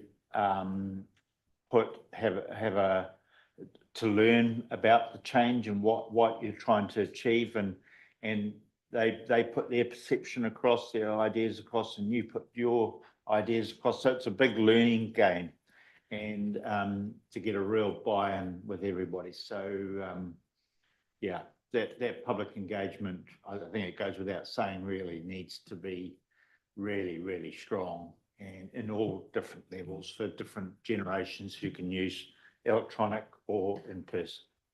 Thanks, Philip. Yep. Okay, look, have you got any further presentation there? No, Katie? Okay, so I've got Monty online and then I have Roger in the house. Thanks, Susan. Hey, Katie, look, you've kind of answered this, but I wanted to ask it again and get a really clear answer. The output expected by December next year with regards to a bridge corridor, can you be really clear on what that means to you? Because it was one of the problems in the first iteration of Cambridge Connections. There was a bit of a difference in understanding what a bridge corridor meant. Sure. Sorry, just one moment. Sylvia, would you mind stopping sharing the slides? Microphone, we probably don't need them. A bridge corridor by December next year does mean that council will identify one area where a bridge would be investigated and go. It is not a line on a map because, as has already been acknowledged, there's obviously subsequent work that needs to happen for things like geotech work and things like that. But the idea is to identify that one corridor. There certainly would be a really strong benefit in then being able to move through as quickly as possible to be able to get to designating that corridor so that you can give landowners the certainty about what's going on. And the work that we do will hopefully set up the council to be able to do that, but that's obviously then funding dependent to be taking those next steps. Does that answer your question sufficiently? Yeah, it does, thanks. And look, it kind of leads to a subsequent question about the process from then on, but I suspect now is not the time for fleshing that out. So I'll leave that one with you. Well, it probably is useful. I've just asked Zoe to stop sharing the slides, but there is one right at the end. Sorry, would you mind sharing again? Because I added in a slide. Just one moment, and I'll just flick through to the end, not that one.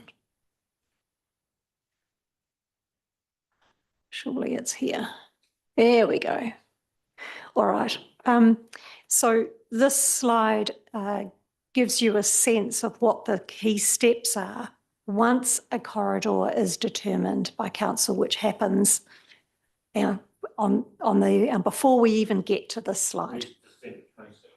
So that's your long-term plan. So December 26, before you get onto this slide here, is when you make a decision for Cambridge Connections about the bridge corridor. Once you've done that, then you've got a number of other decisions to make before you get there, before you actually get a bridge up and running. The first one of those is obviously then your funding approval in 2027 to be able to do your investigations. And so that's the first decision point that's identified on this slide here. The second one then moves you through to the preferred option for the bridge location. So that's the much more specific location of your bridge. The third one is your designation. Now that's obviously the point where you want to try and get to as quickly as possible, depending on how funding allows for that. You've then got decisions which can then be made both on funding and then your triggers about, well, how quickly is growth actually occurring? When would you take the subsequent steps after that? And again, you've got those sort of further decision points to make along the way. Thanks for outlining that. I think it's really important for the community to understand that, and I'm really glad that that has now been shared. So thank you. Thanks, Monty and Katie. Roger. Thank you, Madam Chair. Thanks, Katie. And thanks, Monty, for that. And I have a couple of questions, but I'd just like to go one further on what Monty has just said.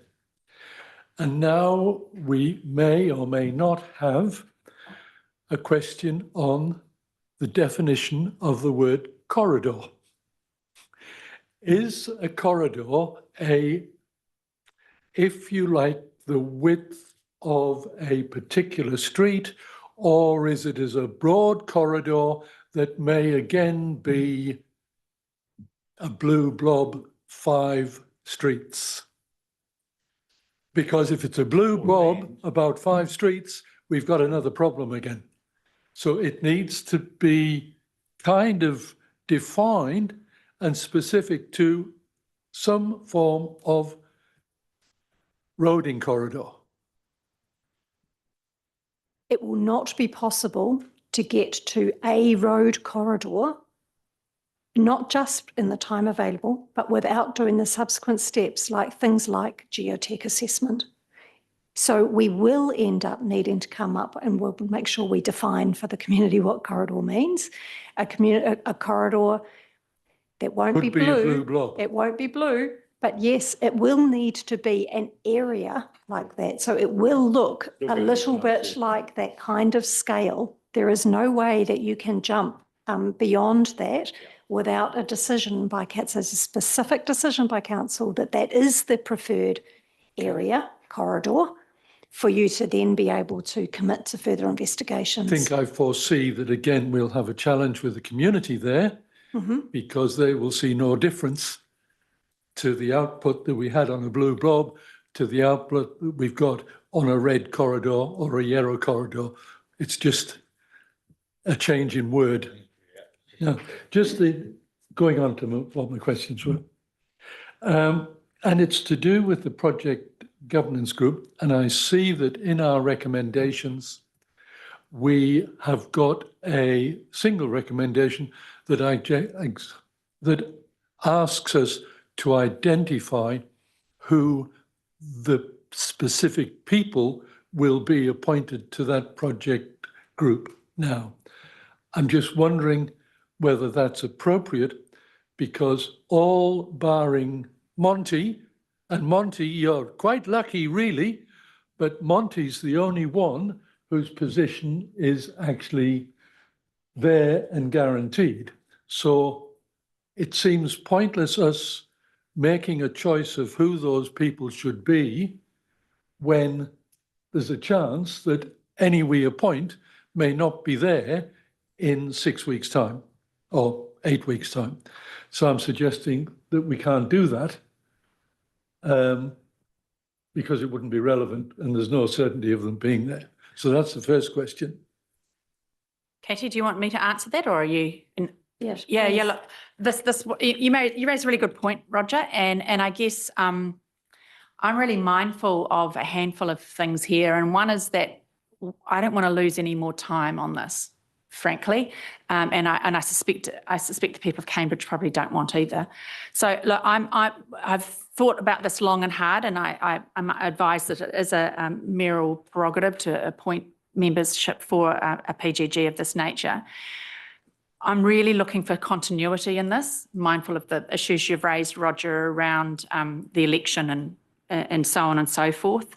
And I'm also really mindful that this piece of work is actually bigger than any single one of us around this table as well. It is. So I guess in the interest of not losing time, trying to find continuity and acknowledging that this shouldn't be a politically motivated situation, and reflecting on our authenticity in terms of resetting. I had proposed, obviously, the mayor, which for the next 11 weeks or 10 weeks will be me, obviously, Māori Ward councillor, which will be Dale Marie again for the next 10 weeks, councillor from the Cambridge ward. I've spoken to and with Mike Pettit about taking that position up, because one way or another you'll have either him or me here, or Claire.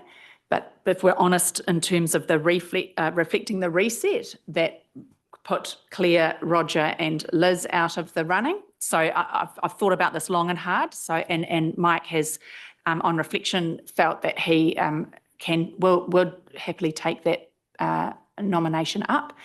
And in terms of the councillor for the remainder of the district, noting your comment about Mike Montgomery, Monty not being opposed, And the fact that he has, right from the beginning, had a really strong voice around the need for this to be reset, I've asked him if he would undertake that role. So you get your continuity in terms of who will be around that table. We're reflecting the reset, and we're being honest about the need of not losing time, and that it's actually bigger than any single one of us. So that's my rationale. I'd happily discuss it further because I think that's an important thing. I'd like us all to have an agreement around that for now, because it is just such a big piece of work that's critical for the whole district. But that was my thinking at this point. Okay. Look, can I just go on there more to my other point? Absolutely, Roger. Because I think it's relevant to this discussion. And it does go back to the experience. Hey, button, please, Roger. Oh, Thanks, Marty. Thanks, Thank you. Marty. Sorry. Now, where did I get to? It just goes back to the experience that we had on the last group of myself and Claire, and actually Andrew, and the fact, and Liz, yes, and the fact that there was an instruction at that time for us not to share what our discussions were around that governance table. And I would be really concerned, whoever the Cambridge councillors are, and there's a chance, there's 14 people putting the name up, so there's a chance that none of the existing councillors could actually be re-elected. And therefore, we may have 4 new Cambridge councillors sitting around this table. And I'm wondering whether, instead of it being a Cambridge councillors, that the importance of the process and the decision-making they're going through, whether or not all 4 of those Cambridge councillors should be around that governance table. Now, I know it may be an overkill, but what I'm really concerned about is that the reputation around this table must be kept up to play with what's going on with Cambridge Connections. And I think the only way you're going to achieve that is by having those 4 councillors on that governance group. I've got lots of hands going in the air here, but for my perspective as the mayor, that we have to be mindful that this is a critical piece of work for the entire district. I appreciate the particular interest and focus that Cambridge councillors, both current and future, will have, but also mindful that elected members are always invited as observers. It's just not active participants in terms of that PGG. But look, I've got comments. I've got Claire sitting here and Mike jumped in as well. So Claire, did you want to speak to that, or can I go to Mike and then come back to you? Okay, Mike. Thank you, through the Mayor. Hey, Roger, thanks for your comments. And look, I think there's a statement in here that really sort of covers things off here a little bit as best as possible, is that, and I've said it before, all elected members are invited, if they wish to attend the early meetings of the project governance group. The early meetings to me would be anything this side of the election. So I think that statement, I'm assuming it intends to sort of deal with pre-election, any meetings. So I reckon it deals with it pretty well. Can I just respond to that? I'm actually not talking about the pre-election. I accept the pre-election, accept the fact that we can be there. My time is after the election, when we may have 4 new Cambridge councillors. And how are we going to keep those councillors, whoever they are, totally connected with Cambridge Connections? Can I jump in? Yeah, Katie. I think this is one of the reasons that we are really clear that the governance group is not a decision-making group, and that this committee is the decision-making group. And it means that all of you have access to the information and all of you are making the decisions. And that's something that we are very, very clear about in the way that we are sort of setting this up as staff.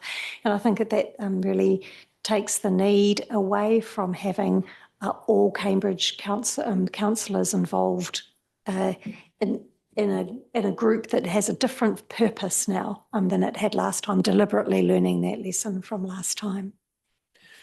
And what Roger said to that, even like October the 11th comes, there is a new council. There's the mayor is going to be the mayor. The mayor will make his or her decision. There's only 3 of it, and so at that point, it's this thing really, it doesn't reset at all. But if there was strong feeling, that's the opportunity, I think, for this conversation. But at this stage, I actually back absolutely what Susan's saying. Okay. Well, again, on that, whoever the mayor is and whoever the council is, would, in terms of our standing orders, would there be the opportunity to revisit that governance committee if those new councillors decided so? Well, by virtue of the fact that some of those councillors might not be here, you'd have to. The mayor, whoever that is, would have to reconsider it, I believe. So Lou, I have Lou and then Claire, please. Yeah, thank you. Through the mayor, Katie, 100% behind what you just said. Okay, because as I said, this affects the whole district. It's not just Cambridge. Cambridge might think that the bridge to them is the most important thing, but it affects the whole community. We've got infrastructure here and over this side of the water or over this side of the bridge. It has to cross over. But we've got to consider some very important basic facts. One is that most of our transport at the moment is by road and going over the kaimais. That will change. And if anyone that goes to regional council knows that there are plans in place right now to see that actually changing. So we will see that inland port that is being developed in Silverdale at the moment being created and up and operational, and rail extensions put in place so they can utilise the tunnel more effectively than they do now. And all of these things are going to impact on the amount of traffic travelling directly through Cambridge. So all of these things have to be considered. I'm absolutely aware of what you said. It doesn't matter who the governance group is. This comes back to the S&P meeting here. And we all have a say. It doesn't matter they can make their decisions. That's fine as individual councillors and talk to their ratepayers, but it does need to come back here because it affects the whole of Waipā. And I have no problem with the mayor setting the governance committee and setting all that up as infrastructure, but I do have a problem when it's not going to come back and be discussed widely. It's got to come back to this S&P meeting. Thank you. And to me, I don't have a disagreement with anything you say, Lou. And I don't have it's not a question of the bridge or the traffic. I was just concerned about the representation factor of those Cambridge councillors. Right. Thank you, Lou. I've got Claire and Dale Marie. Roger. Thank you. Thank you, Mayor Susan. So I've been waiting quite a long time, to make some comments, and they don't just relate, to what's just been discussed, but I absolutely support Mayor Susan's approach to identifying, who could go on this group. Yeah, so I'm really happy with that. Okay, so Katie, I'm really happy to see this report. And I love the way it's set out. You've done a great job of, I think, identifying the key things and making a plan for us. So I really appreciate that. But I do have some things that I feel really strongly about. And the first one is that the delivery is December 2026. Yeah, so I was a bit surprised about that, actually. Can we bring that forward somewhat? I mean, you've given some pretty generous timings for the various stages, but I would really welcome, I suppose, the outputs of this stage, to actually be delivered faster. And also, but I leave that in your hands. I'm just letting you know that. Yeah. I also am concerned with the word refresh throughout the documents when it was clear in August last year that we were doing a reset. It went more than a refresh. It was a totally new approach, and we meant business about getting it right this time. And I really mean business about getting it right this time. I do not want to go through those experiences and the feedback that we had. And so therefore, I am putting a lot of faith in what you're doing. I mean, I do have confidence in it, actually. I do love it. But I think we need to say it is a refresh. It's a reset, not a refresh. And so on that note, I'm looking at the project organisation and structure, okay, particularly the staff input, okay, with staff team. Nowhere in there is there about strategic vision, strategic skills, anything like that. Now, this was something that came up for quite a bit of discussion before we had that that facilitated session. I'm sure, Mayor Susan, you remember this, where we talked about what possibly was missing last time was that strategic lens. Yeah, so I'm asking you, Katie, I noticed that you're actually a strategic team member or leader yourself. I mean, maybe you are the one that's in that role, I don't know. I think it needs to be explicitly stated in the structure so that we know that it's being covered off and it's a strong component of the input that we're going to be getting. Yeah, that's all. Now, I'd like to then go on to the issue that's already been raised by 2 Cambridge councillors about how identifying a place for a third bridge is the key output. I'm sorry, I do not agree with that. This is about making sure the transport network and how it functions for that whole area is going to work well. A bridge is part of that, and you've covered off that you expect that there will be a corridor identified for an additional bridge as part of this work. But I can't emphasise more strongly that I am wanting to make sure that there is a vast range of options about getting that congestion under control, making sure through traffic, arterial routes, how we're going to have that CBD functioning so that it's a pleasure to go there. People want to go there as a destination and don't have to worry about parking or, you know, that kind of thing. You know, I want it to be a really beautiful place for people to want to go and shop. I see that as a really important part of this project. Nowhere does it talk about, you know, a well-functioning CBD, and it does reference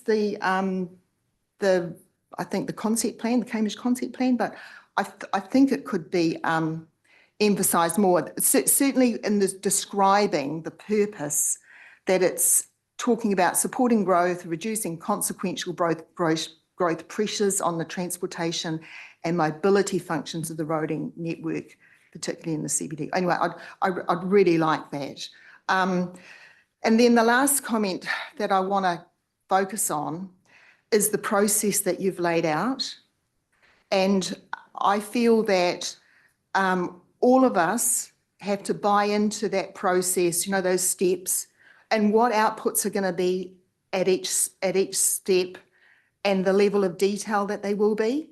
Because Councillor Gordon and I did have a lot of interaction and friction about the definition of a location, and I don't want to go over the same thing again with a corridor. But honestly, we all appreciate that there's going to be some really personal impacts for some property owners at the end of this.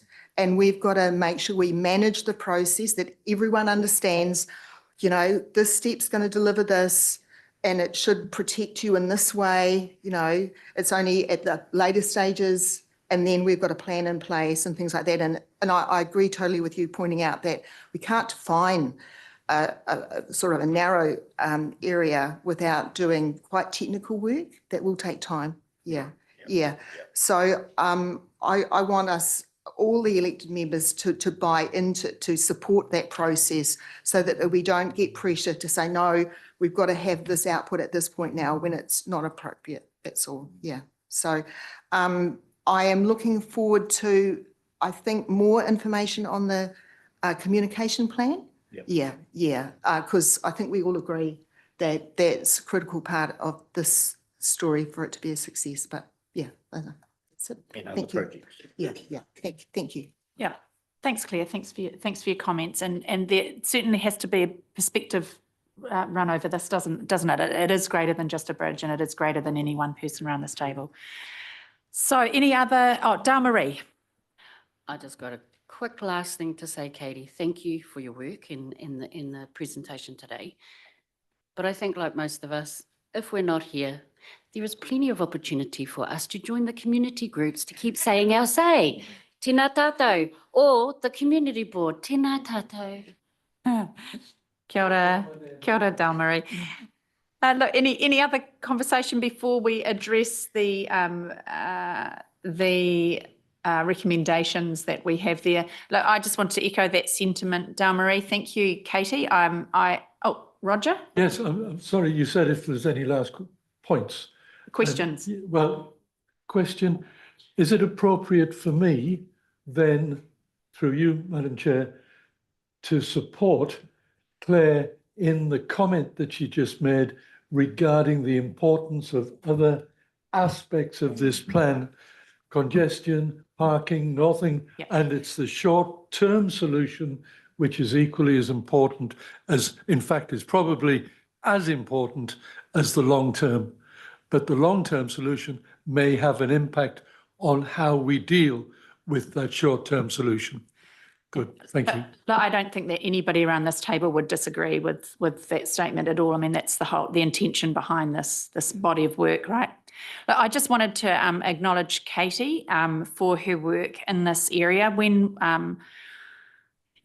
we were looking to resetting this and getting it right, we had to get the right person, and I know that we came under a bit of a pressure at an organisational level to produce a genie out of a bottle, so to speak, and somebody who could really come to this with huge experience, a big brain, an ability to connect and understand the way that these projects are not just bricks and mortar and bits of tarmac. And I really think we've managed to do that in terms of bringing you on board, Katie. Certainly the work that you've presented to us today indicates that. Really heartened by the very clear frameworks that are sound frameworks that you've highlighted as being our pathways forward. And I'm pleased that as a group we've managed to land on agreement around, hopefully, the PGG membership and just the high level aspirations that this piece of work is this iteration will be infinitely more collaborative than the last and is greater and bigger than any single one of us, greater and bigger than just a bridge and broader and longer than just a few years. So without any further ado, I'm more than comfortable with moving the recommendation with the paragraph D noting that the councillor from Cambridge Ward would be Mike Pettit, that the councillor from the remainder of the district would be Mike Montgomery. Do I have somebody who is... Philip, you're going to second that for me? I have that seconded by Philip. I'll then put the motion. All those in favour say aye. Against? Carried. Great. Fantastic. Thanks. Thanks, everybody. Thanks for your input on that one. And yes, thank you to Joe and Andrew for attending as well. It's nice to see you both. Right.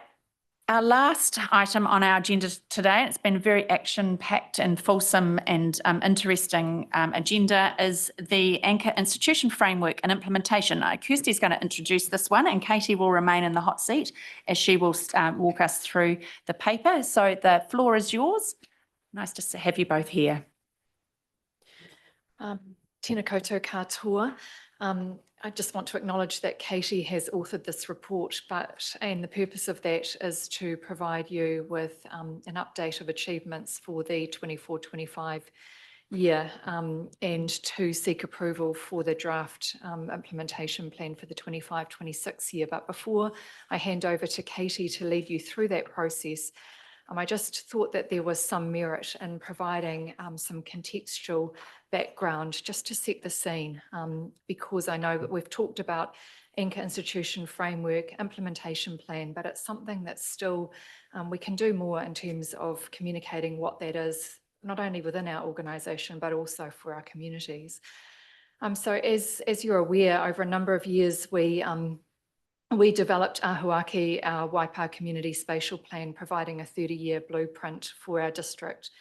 It was adopted in March of this year, and it is our key strategic planning document, driving all of our future planning, prioritisation, investment, and service and project delivery.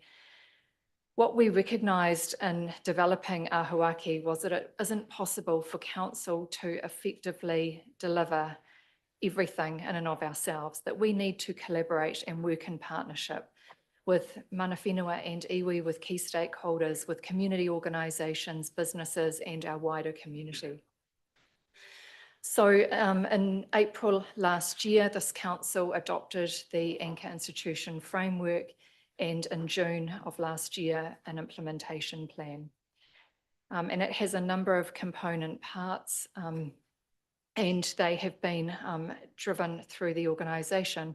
Elected members at that time really emphasised that this was something that, we were financially constrained, that there wasn't new budget. And we can assure you that we have delivered what we have within existing budgets. The Anchor Institution Framework has been incorporated within Ahuaki. It has been incorporated within work streams that flow from Ahuaki. It is reflected in the 25-34 long-term plan.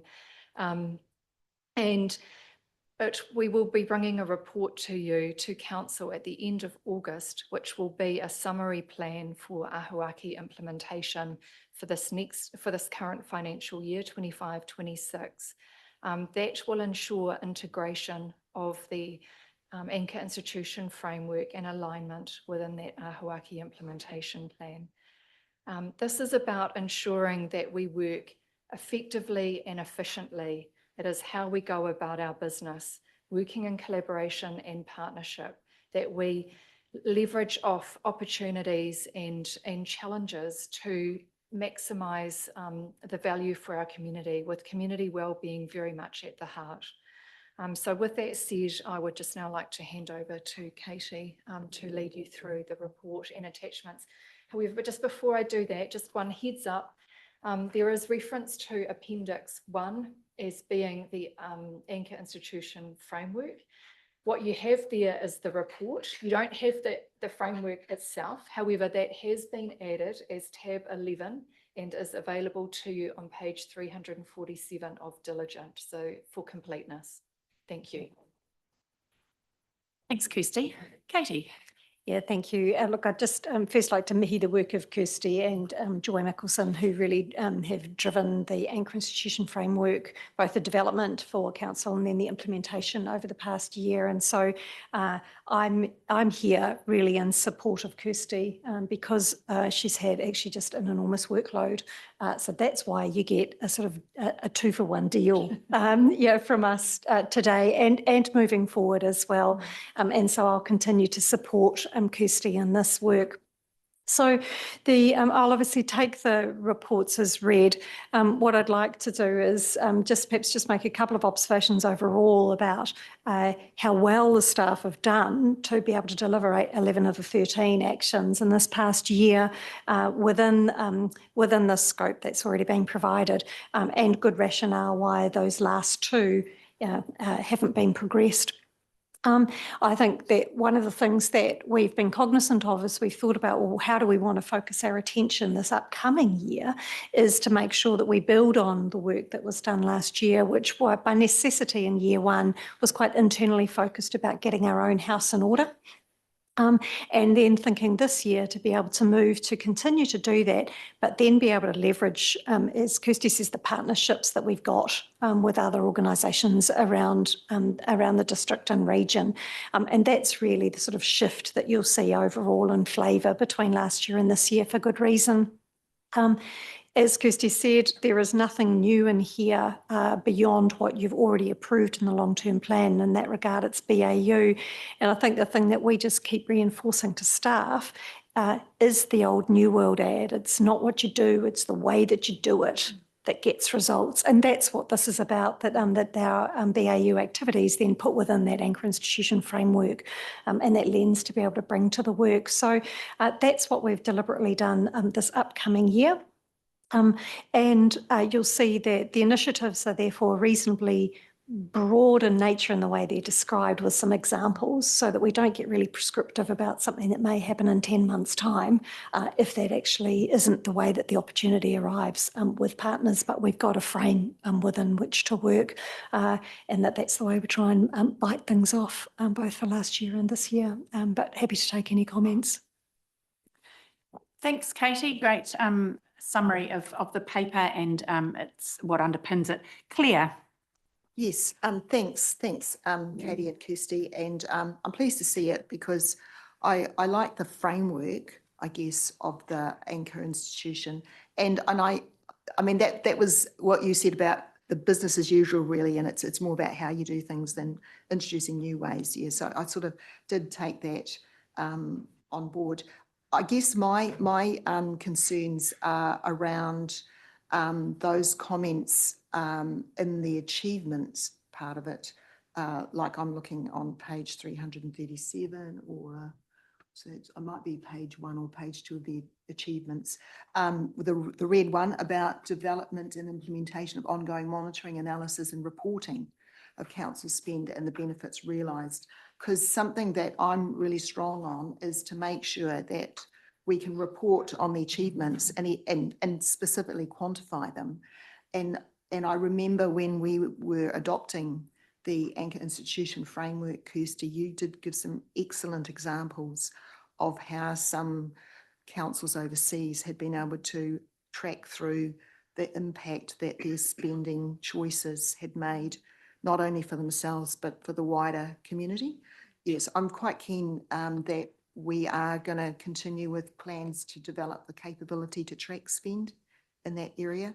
I mean, and whether or not actually the next line down is about collaborating with CoLab, every council probably wants to track spend.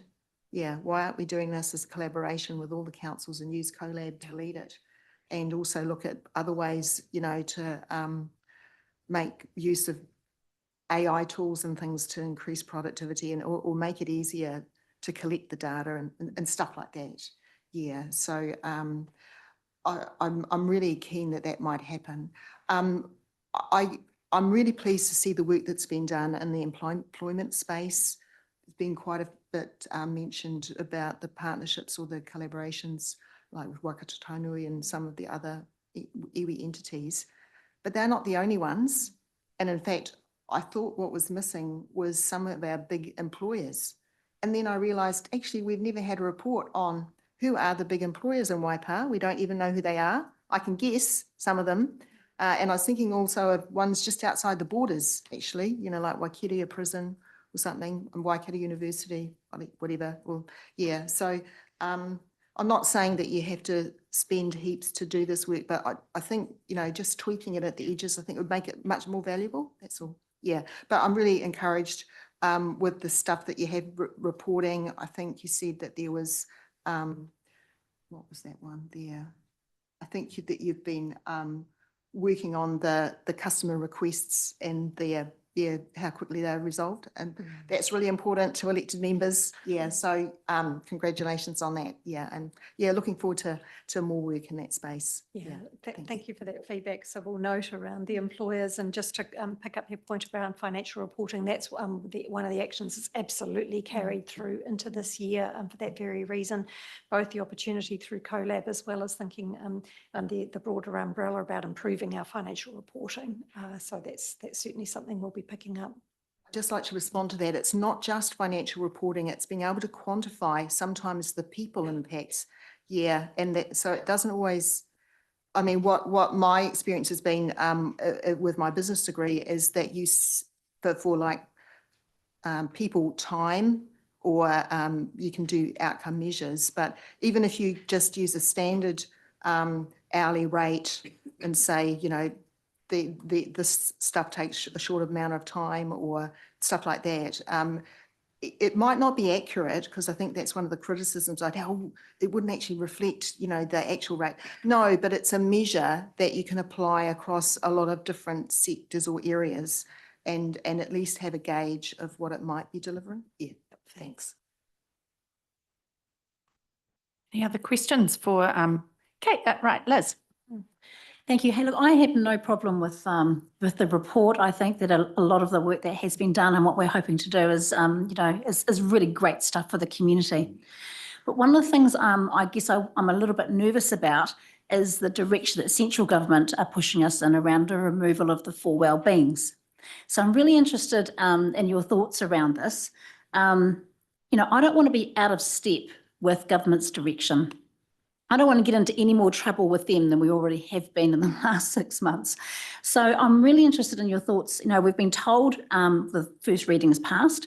We've been told that we're going to have to go back to core responsibilities. That's it. So a lot of what we're suggesting we want to do is kind of, it feels like it's a little bit outside of that. Even though it's great stuff, I don't question it. But are we going to be out of step with government's direction? And are we going to end up you know, and kind of like, should we be actually looking at a legal opinion here?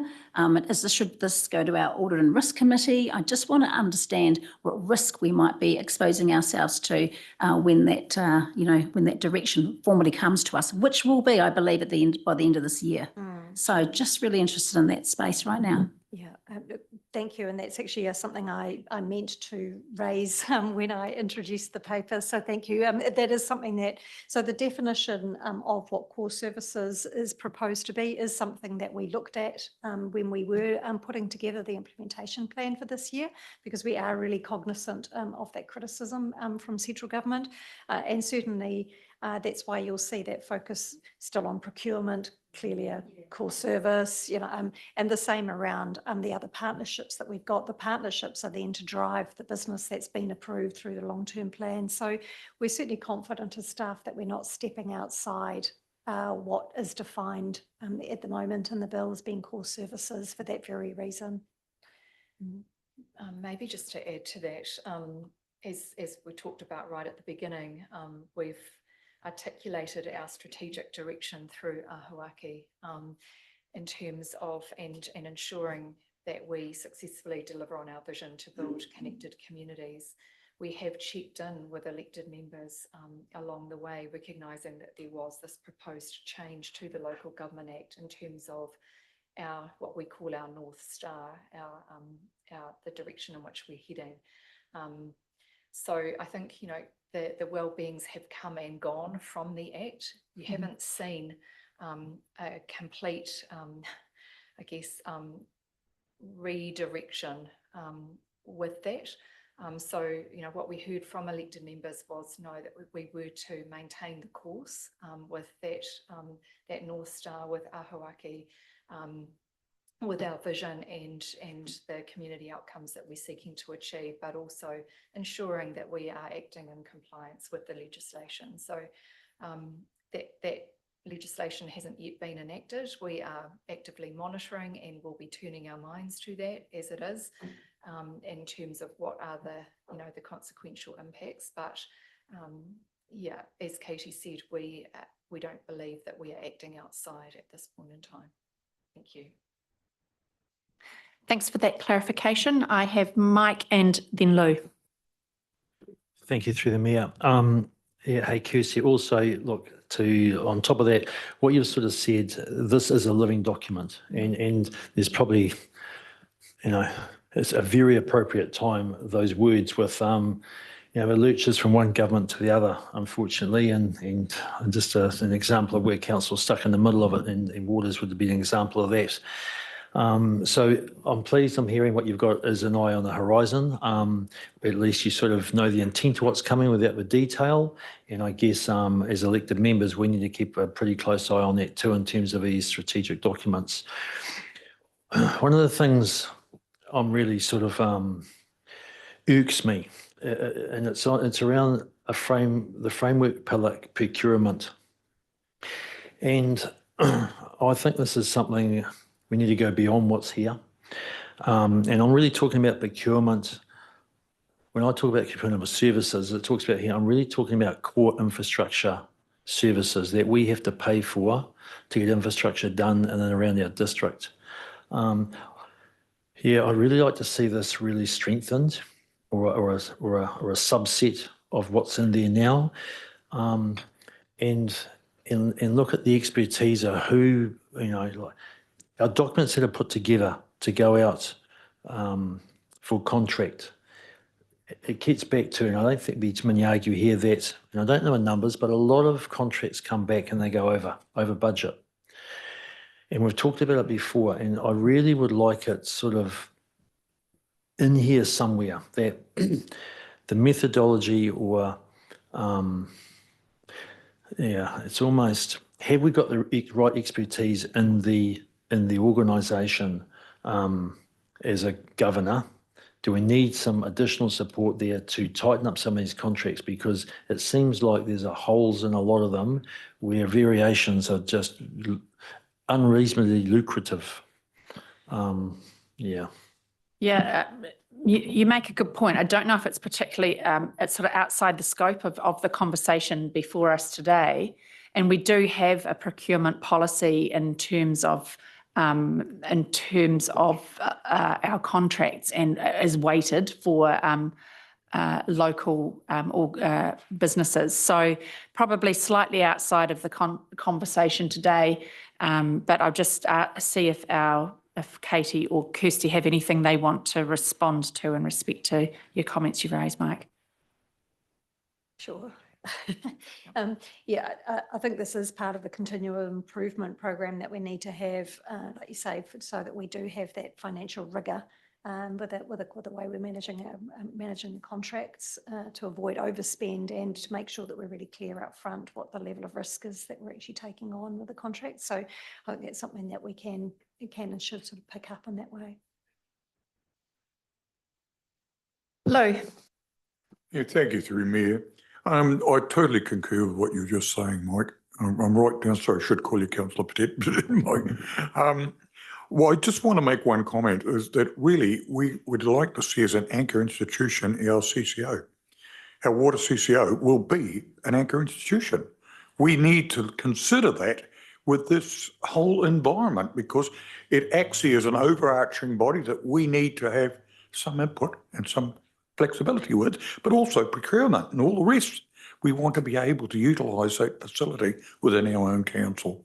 And I think that along with what Claire said, or Councillor St Pierre, along with Waipā, they utilise and they have a great resource of people coming out looking for jobs, looking for employment, and all of this, and the colleges and the schools. I think this has a great perspective for the future, and I'm really proactive with this because one of the key problems I found, and I'll relate a little bit to my own history, when I was operating as a senior technician, we could not employ apprentices because most of the apprentices were applied, and we had plenty applied, didn't have the basic literary skills that we could actually utilise. Because unfortunately, when you're dealing in the mechanical world, we need literary skills and we study online. So what I'm saying is that we can actually operate with these people to enhance that type of operation. So I'm 100% behind you. Thank you. Thanks, Lou. Yeah, you're right about Waikato Waters. Absolutely. And I was delighted to see comments in there in terms of the plan going forward around being ready not only for the transition, but also preparing for post-Waters life. So yeah, I mean, I'm in the thick, obviously, of directors, potential directors interviews and things at the moment with other mayors. So it's very much a live and moving, fast-moving topic. Great. Anything else anybody wishes to ask our friends? Liz and then Roger. Yeah, just one other thing, I was just reflecting many moons ago when Gary died, our previous CEO, started talking to us about anchor institutions. And one of the big themes that he, I remember, was advocating for was looking at things that we do currently kind of outsourced. And I didn't see that theme come through strongly in this document. Is that something that you still see as a priority, or things kind of moved on? Because I thought that was an opportunity he'd spoken about, but again, I didn't see it strongly suggested in this reporting. Through the chair, it's something that hasn't been lost sight of. And look, I think, you know, there's work, resourcing going into to now moving orders to the CCO, and in parallel there is work underway in terms of what our organisation looks like after that. So I think wrapped up in there, Councillor Stock. And Roger. Yes, thank you, Madam Chair. Just like to note that up until this point, I haven't contributed to the debate on this topic whatsoever. I would like to move a formal motion that debate on this item is adjourned until the first meeting of the Strategic Planning and Policy Committee, occurring after the government has passed the Local Government System Improvements Bill. And I'd seek for one of my colleagues to second that motion, just so that we could test the idea of deferring this debate. So Roger has put the motion. I will seek a seconder for his motion before we discuss it, if it is seconded. I'm looking for a seconder. There being none, it can't be progressed. Thank you. Any other discussion in respect to this matter before we turn our minds to the recommendation as it currently appears at page 310? Just one comment through the mayor, and it's really off the back of Liz's one and Kirsty, your response. And look, a little litmus test for me, and it came as a bit of a shock, of that potentially bringing stuff back inside to the organisation, was us bringing rubbish back into the organisation. And I'm pretty sure it's for a figure of $26.5 million. And I went from being quite warm and embracing that concept to, you know, falling off the Titanic, if that's the sort of numbers, just that whole capital investment. So it will be interesting, but I wouldn't want personally too much horsepower spent on it. Thanks, Mark. I mean, it's all part of that. What is left? It's, you know, the rest of council conversation post Waters transition, I suppose.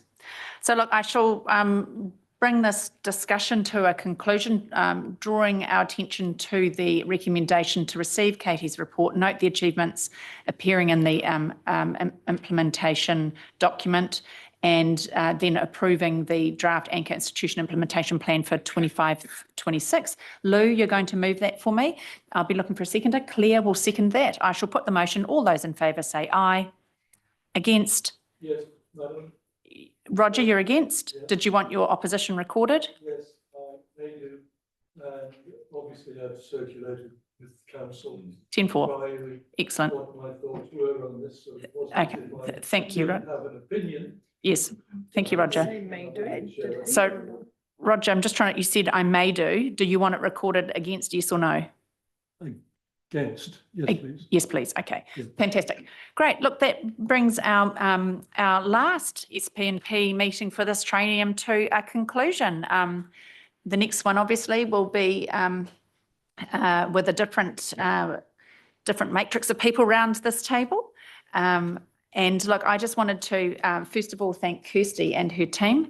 Kirsty is the GM, obviously responsible for this committee. Your unwavering and absolutely ludicrous work commitment and load, it blows my mind. I think we're all aware of the fact that you have 36-hour days, and you use every minute of those 36-hour days. So look, I just wanted to acknowledge you and your team. It's not been an easy triennium on a lot of fronts.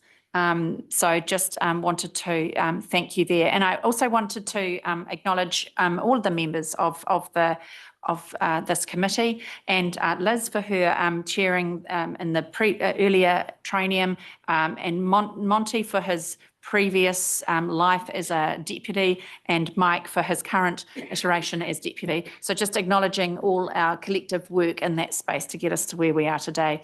So look, without any further ado, I shall invite Dale Marie and Marcus to provide us with a closing karakia.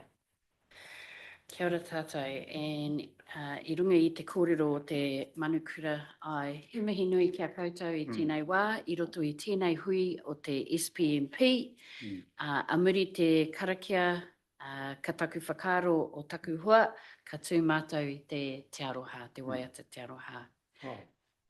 Kia tau te mauri, kia māhia te pauri, kia rere te wairua, ki te ao mārama, tihei mauri ora. Let the Māori settle, let the darkness lift, let the spirit flow into the world of light.